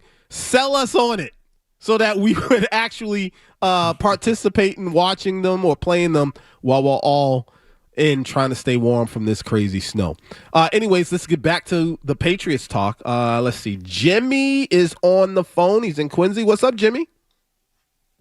Listen, I just want to say that it is a travesty that the two of you don't have your own show on the regular. Because it's so fun. I love your musical choice all the time. No matter if it's rock to rap to whatever. You guys just blow it out of the field. Appreciate it, Jimmy. Every Saturday. I look forward to listening to you. Thank you so much, gentlemen. Enjoy Snowmageddon. Appreciate it, Jimmy. Thank you. Appreciate it. You enjoy and be safe in Snowmageddon, too. Appreciate those words, those kind words, Jimmy. Let's go to George in Malden. George. Hi, in the Texans game, there's two plays that won the game for the Patriots. When the pass was popped up in the air and he ran in for a touchdown, and the great one-handed catch in the end zone. Without those two plays, they would have lost 16-14. Now, I'm saying this. The greatest quarterback of all time, Tom Brady, could not win in Denver. Okay, appreciate it, George. I'm not going to take away from players making phenomenal plays. That's what they're paid to do, and they did it. So shout-outs to Marcus Jones and to Kayshon Boutte for doing that. And then the thing about Brady, the greatest quarterback, never being able to win in Denver.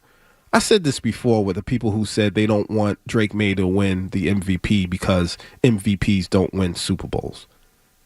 Man, that's loser talk. I'm about you get everything you can if you can. Win it all. Do it all. Be the first. I'm not worried about Tom Brady does not play for the New England Patriots, and his teammates aren't there either. This is a whole new look, a whole new movement.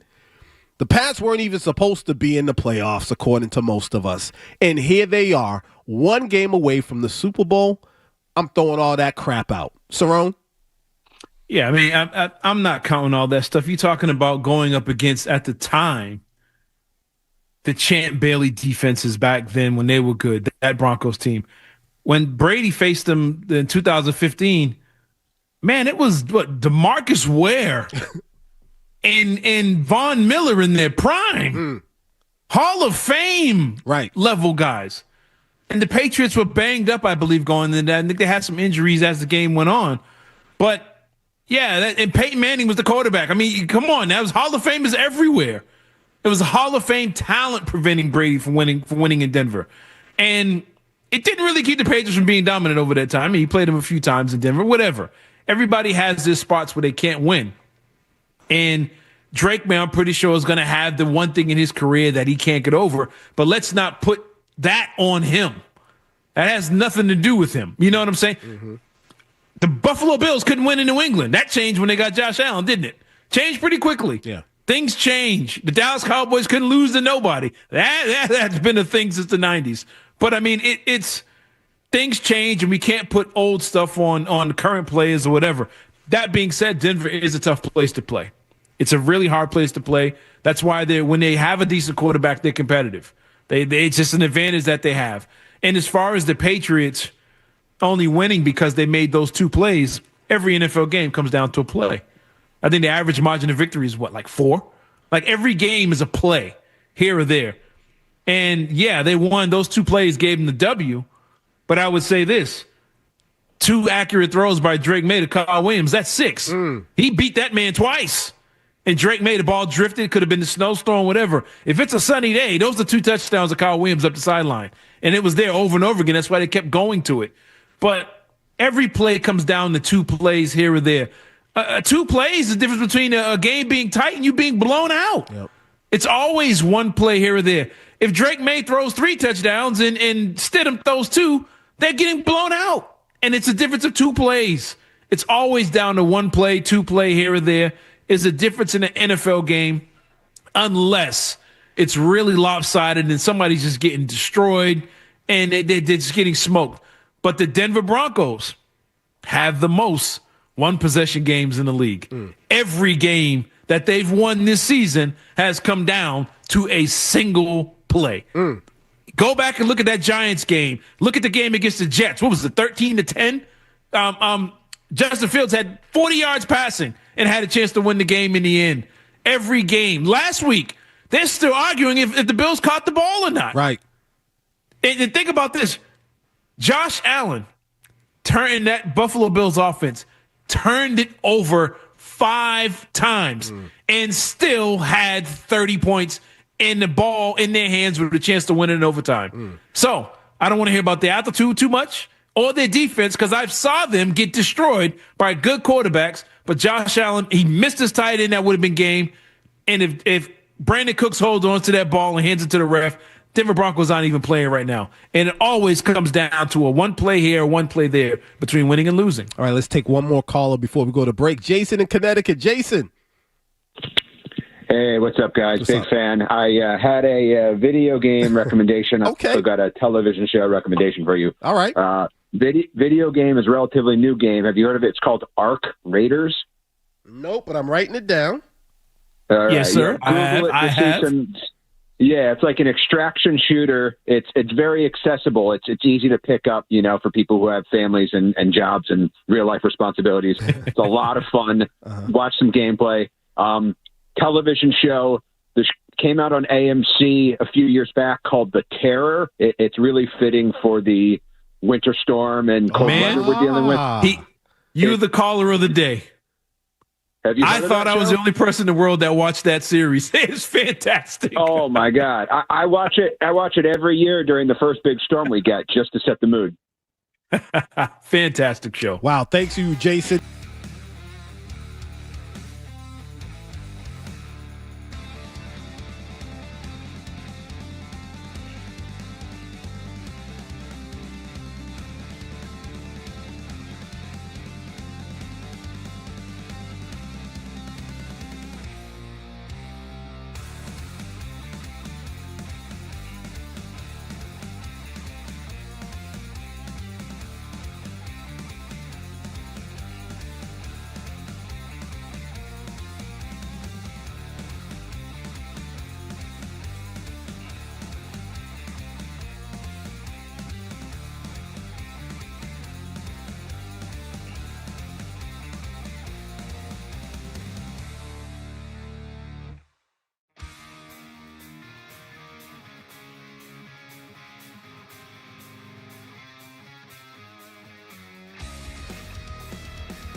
Leroy and Cerrone on the Sports Hub.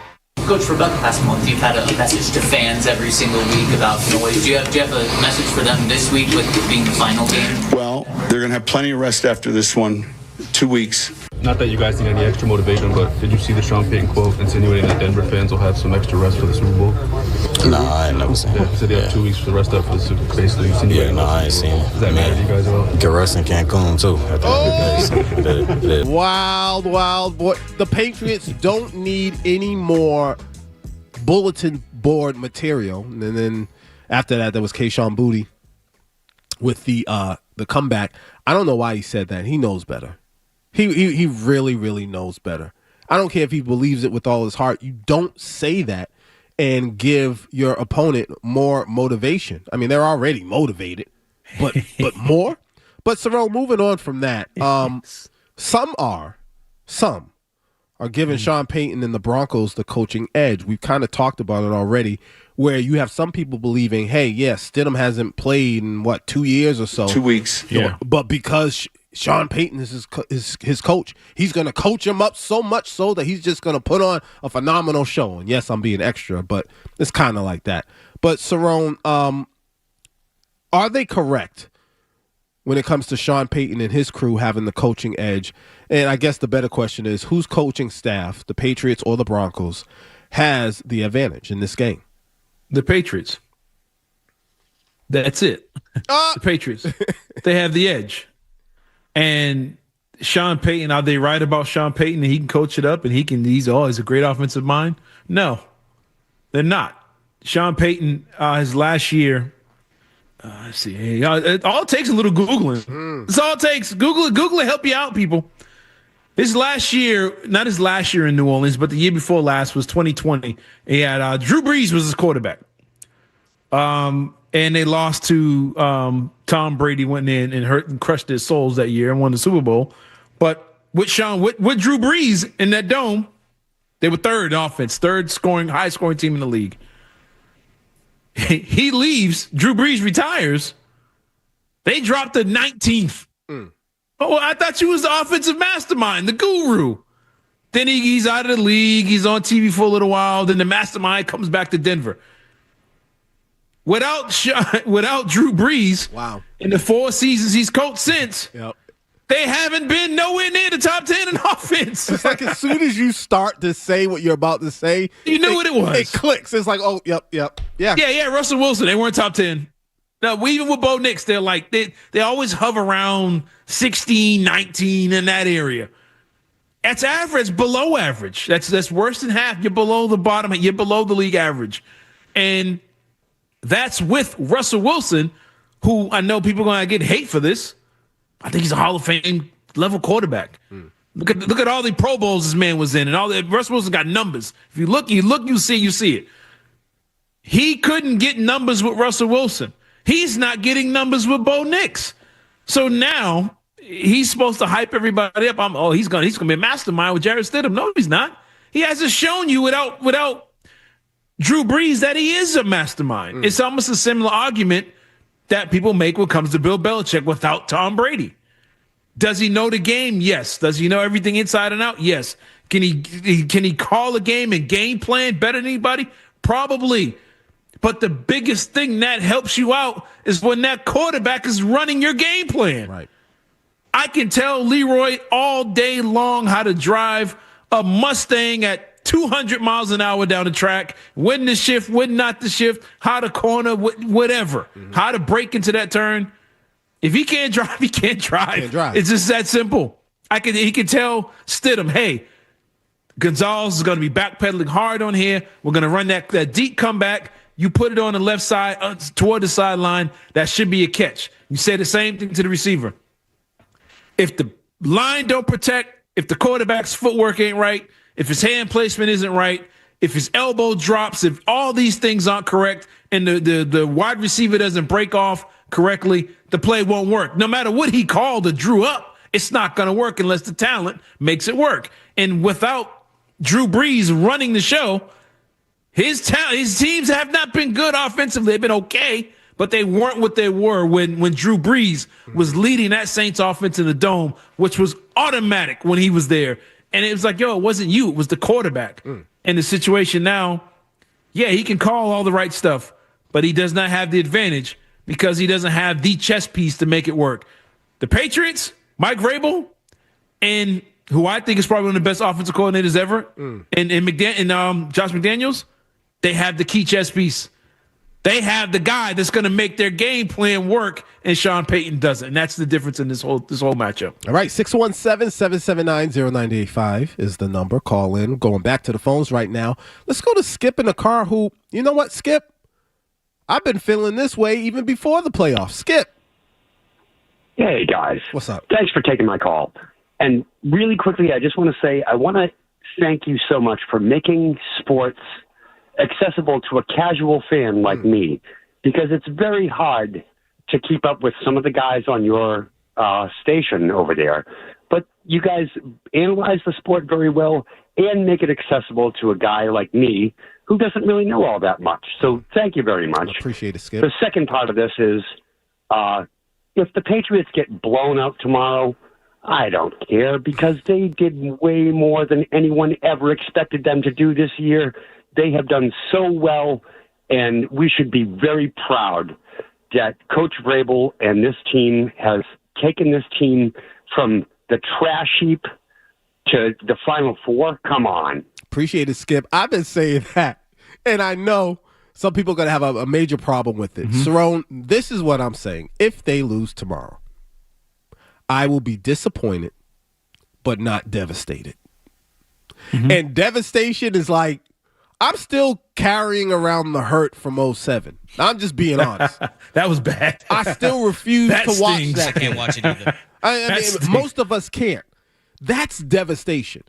Yeah. This, I'll be disappointed. Man, they were there. They were that close. Man, that's messed up. But boy, did they go above and beyond what any of us thought, and the future is bright. I don't know if that's, considered lame or whatever, but I don't care.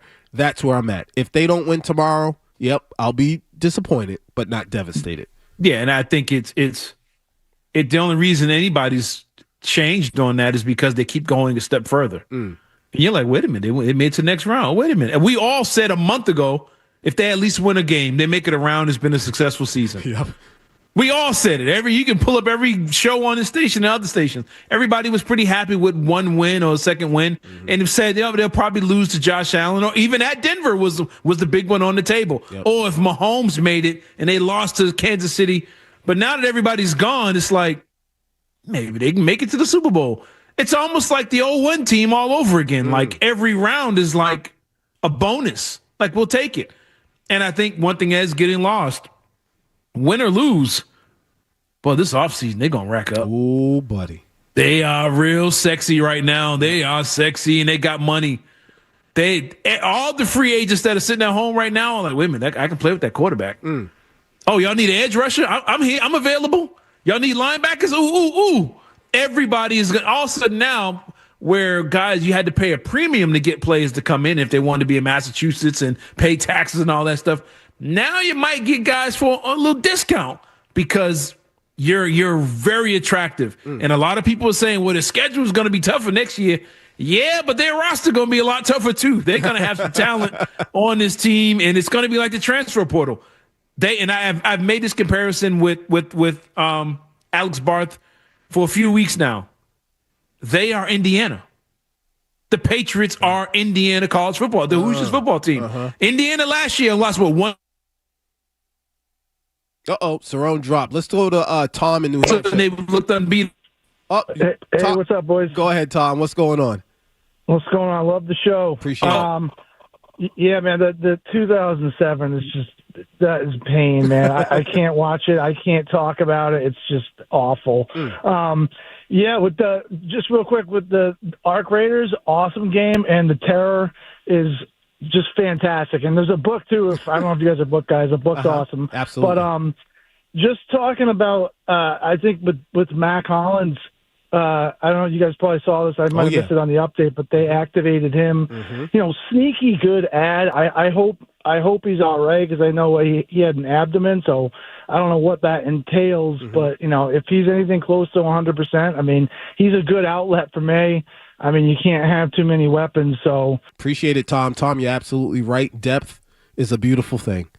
The more, the merrier. And by the way, before we go to break, I just got to say, because we didn't mention it, shout out to Stephon Diggs with that catch last week, too. Oh, my goodness. Just filthy. All right, we got to take a quick break. When we get back, some more of your calls, plus we might owe...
Now, Leroy Irvin and Cerrone battle on Boston's Home for Sports, 98.5 The Sports Hub. Anyways, let's go back to the phone lines. Let's go to Ralph in Cranston, Rhode Island. Ralph, what's going on with you? Hey, Leroy. Nice to hear you guys today. Great show. Look, you mentioned before next year, of course, they're going to be better next year because they're going to go out there, going to shore up that offensive line. It needs it still. And they're going to get depth. Now, this team was extremely lucky this year because of injuries were like far and few between. They lost very few key guys for long periods of time. They got Williams back. So they were fortunate there. But tomorrow, the pressure is all on this offense. You know, Leroy, I remember vividly the old Raider days where they went out to hurt you. They wanted to maim you. They had their defensive backs for making bets who could knock someone out of a game. This is a tough defense, and they love to knock that quarterback down. They've got to score points. And all we're hearing is, well, Stidham. But I'm sure Denver's a little charged up to prove something emotionally and saying, you know what, we can still win this. And how many points does Stidham really have to, or the Denver Broncos have to score to win this game if the Patriots can only score 10 or 14 points? You know, this is not a given. I like the Patriots, but this is not a given tomorrow. The offense, I think, is where all the pressure is on. I agree with Ralph. Like, it is not a given. And I've been trying to stress this throughout the show.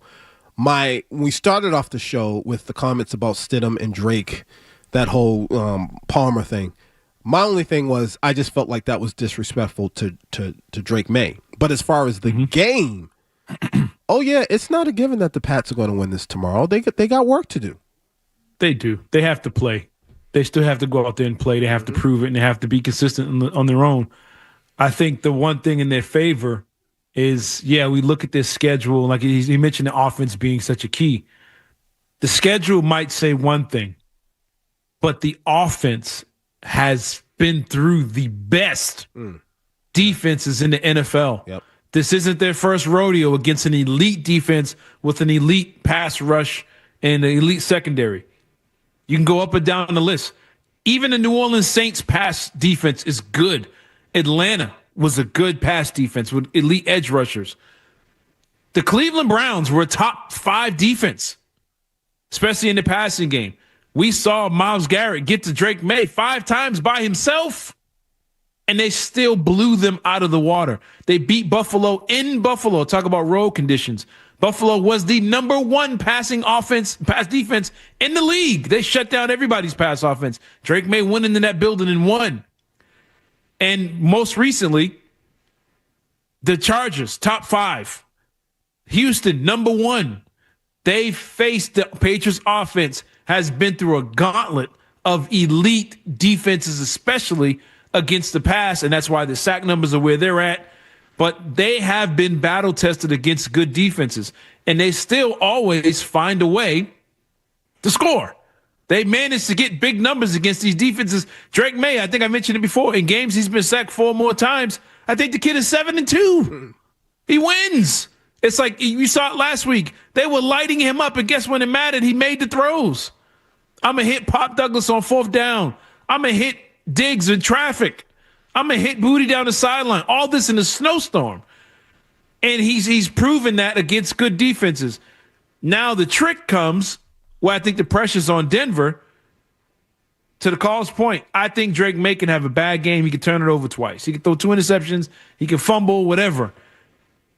At the end of the day, if he's sitting there and he's got 24 points on the board, doesn't matter how they get there, the pressure is on Denver and their offense to try and score 25 against the Patriots defense. I don't know if May can score 30 or 40 like he did against the Browns defense, but if he gets to 21, 24 points, I think Denver's in trouble. They have to keep them in the teens or they have no shot at winning this game.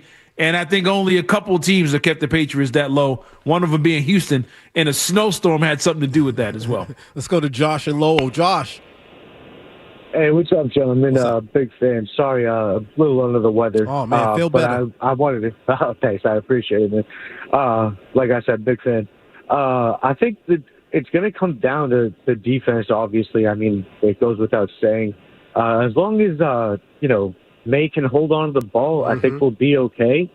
But it's going to come down to the defensive play. And also just if I can throw out some musical suggestions real quick, because I love your playlist. Yep. I was going to say, obviously we're in Massachusetts. If we could do some Gangstar Mass Appeal, even though it's not a bass line, but I mean the beat alone is fire. Yep. Also, maybe some Black Star Respiration. Okay.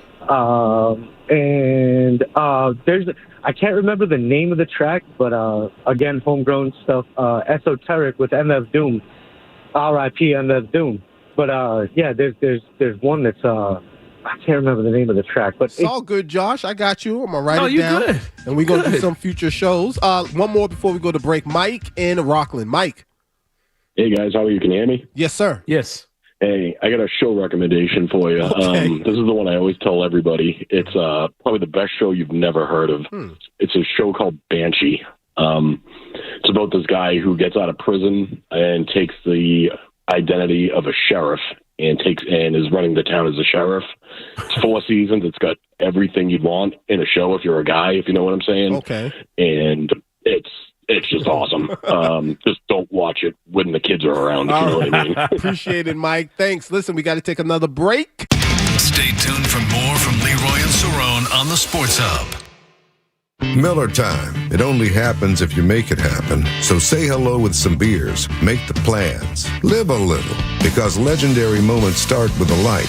It's Miller time. Celebrate responsibly. 2026 Miller Brewing Company, Milwaukee, Wisconsin.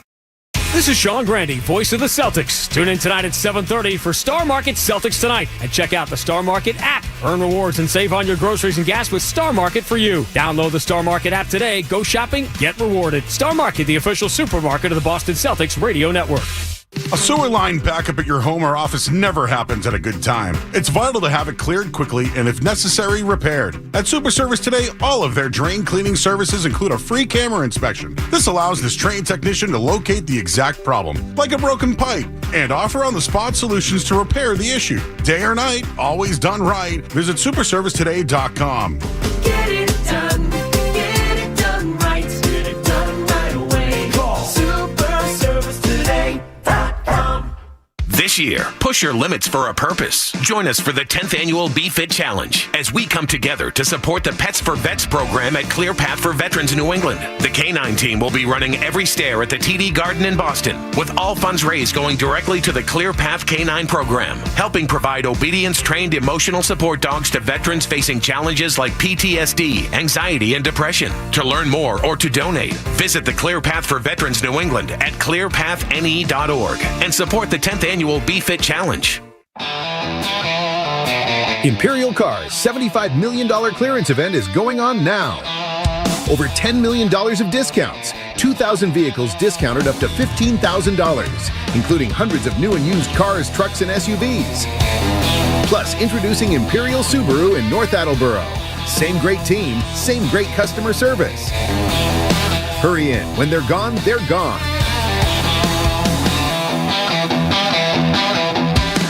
Greg Bedard here. I know you hear a lot about heating, plumbing, and AC on the station, and you don't think about it until your system breaks and you need it immediately. That's what happened to me, and I called Naterno Home Services, a local family-owned company, and they were there when I needed them. Naterno will buy back your old furnace, heat pump, boiler, mini split, water heater, or water filtration system for up to $2,000. Plus, they offer Bryant HVAC equipment for $0 down with 0 interest for 36 months on all qualifying purchases. Visit NaternoHome.com to learn more. When your house says, oh no, better call Naterno.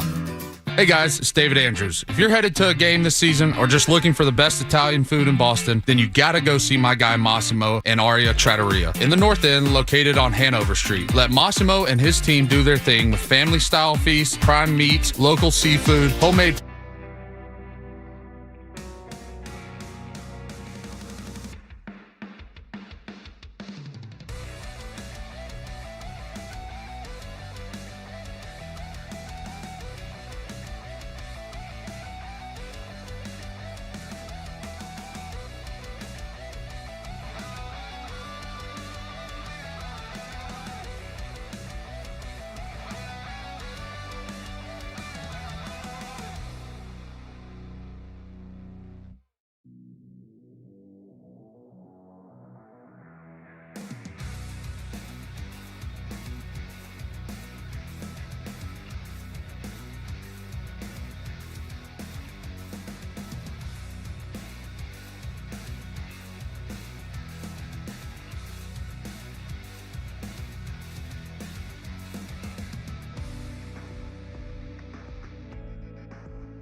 Two local guys, lots of local sports talk. Leroy Irvin and Cerrone battle on Boston's home for sports. 98.5 The Sports Hub. Joe Mazzulla's going to make a late sub here. It'll be Hugo Gonzalez replacing Amari Williams. It's like Joe, like being a quarterback, calling an audible. This chess match is outstanding. Where's the hot route? Shireman, the inbounder. Gonzalez for the tie. Oh, yes! Hugo for Trace. How about the 19-year-old? Last night, Hugo Gonzalez with the clutch three to send the game into double overtime. The Celtics go on to win 130-126, but Cerrone, I'm another apology is due to Joe Mazzulla. And here's the thing. I think the biggest lesson all Celtics fans, all sports fans in general can learn is we got to learn how to be patient again. I know the Celtics won the championship with Joe Mazzulla as the head coach, but the talk was still, man, it was the talent. It really wasn't Joe. Joe's hindering them. He's not great. He's not good. And last night, to me, was another example of him growing into a really, really good head coach. It's not about motivation, which, I mean, that's part of being a coach. He's got that part. It's not about trying to act all tough. It actually comes down to X's and O's. And that's the big thing that we've always criticized Joe Mazzulla about. Last night, to me, was another example of growth in his career. And the lesson I took away was we got to be patient. We really got to be patient. Shout outs to the Celtics for knowing better and being patient. Now, again, we're probably going to see some things. He's going to make some decisions that's going to tick us off. Of course, yeah. But hats off to him. I owe him an apology. A lot of people do. And I've apologized. You got it. Cerrone, you dropped. I didn't see the last bit off, thinking it was a wrap when homie was shooting free throws. But yeah, I mean he's young and he's getting better as he's going along. Yep. He's better now than he was 2 years ago. He's learning from his mistakes. He's willing to adjust, whereas he was criticized for not adjusting before. And I think realizing that you need to change is huge. That's the biggest change, is realize that you can adjust. And he has. And look, I thought this team would be decent without Tatum. I thought they'd hang around. And they're right there in second place. I mean, they're there. Yeah. Detroit lost last night to Houston, so you pick up a game. They're right there. And with that being said, I mean, you got to legit look at this team. They get Tatum back. Who's going to beat them in the East? Who's going to beat this team if Jason Tatum's out there on the floor? I know. They might include the Western Conference. Who's going to beat this team at full strength? Scary. That's a scary thing to think of. But your point about patience is legit. I wish we had time to get into, the NFL coaching and all that, because there's no patience. None. There's none in the NFL, and they just keep rotating the same losers over and over again. And it's basically whatever one gets rotated until he rotates to a quarterback, and then he sticks around. Stop firing coaches and fire the GMs who are not evaluating the proper quarterbacks. Buffalo. It's Buffalo. It's right. What are you firing him for? They're winning. Why are you firing Mike Tomlin? They're winning. What are you firing Harbaugh for? They're winning. All the guys at the bottom, you can fire them. Be patient with the guys at the top that are on the brink. You never know when your chances comes right around the corner, and now you set them all back by firing everybody. As a Patriot fan, I enjoy it because the Ravens, the Steelers, the Bills, in my opinion, they all got worse. So I'm just going to sit there and watch it play out and watch these teams being impatient. And if the Patriots slip 1 year, don't be coming out here begging for everybody to get fired after one down year. And that's what we do. We always do that. We got to be We do it every sport. All right, we got to get on up out of here. But before we do that, it's time for the Players Call. Y'all want to hear my player call? I think, do you want to hear the player call? Y'all know the deal. This is the time when we take time to show love to someone in sports or in our everyday lives they just done something phenomenal. And with that being said, George, you go first.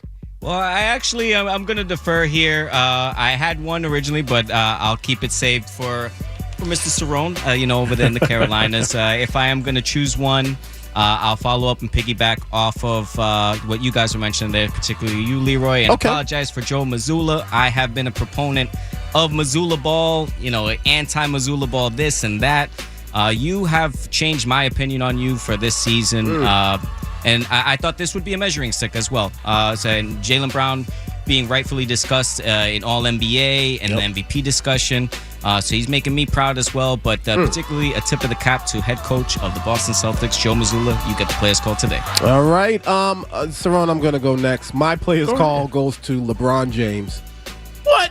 LeBron James, because he has ruined the Los Angeles Lakers organization, and as a Celtics fan, I'm so happy. If you haven't heard, Jeannie Buss came out and she was talking about LeBron James, and she's got issues with him. She said she went back and forth about getting rid of him.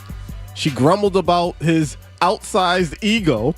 She felt Clutch Entertainment, or whatever it's called, Clutch Sports, had too much control. She didn't like how LeBron was considered a savior, a lack of accountability over the Westbrook trade, privately mused about not giving him a contract extension and even trading him. She felt LeBron was not grateful for the Lakers drafting Bronny.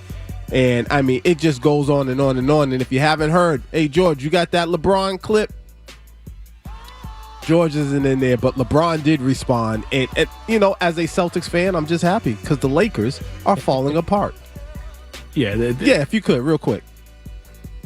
Quite frankly, I don't really care about articles. I really don't. I don't care about stories. I don't care about podcasts and all that type of shit. Yes, you do. It don't bother me. Stop lying, LeBron. When they start cussing, they're lying. Yep. I watch golf every day. Oh, shut up. I don't care about an article. I don't care how somebody feel about me. Yes, you do. If you know me personally, and then you know what I'm about.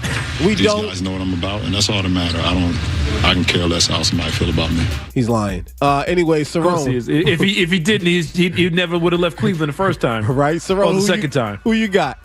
Mine's is going out to every first responder, utility worker, city worker, gas, sewer, water, my guys. Shout out to all the water and sewer guys out there. There's guys I personally work with that will be in the building, have to sleep in the building since last night until Thursday. They can't go home to their families. They are stuck sleeping in buildings because they have to make sure you guys have drinking water, that your sewer is being removed from your home. There's people with gas lines, power lines. All you guys get my players call because you're going to have to be out there in these elements. Police officers, first responders, everybody that has to work with this highway workers, guys plowing, all this stuff. You guys get my players call because you will be the true heroes from Florida to Maine over the next week. And it's some blood work, but somebody has to do it. And shout out to you guys for out there, getting it in. Cerrone dropped. All right. Oh, what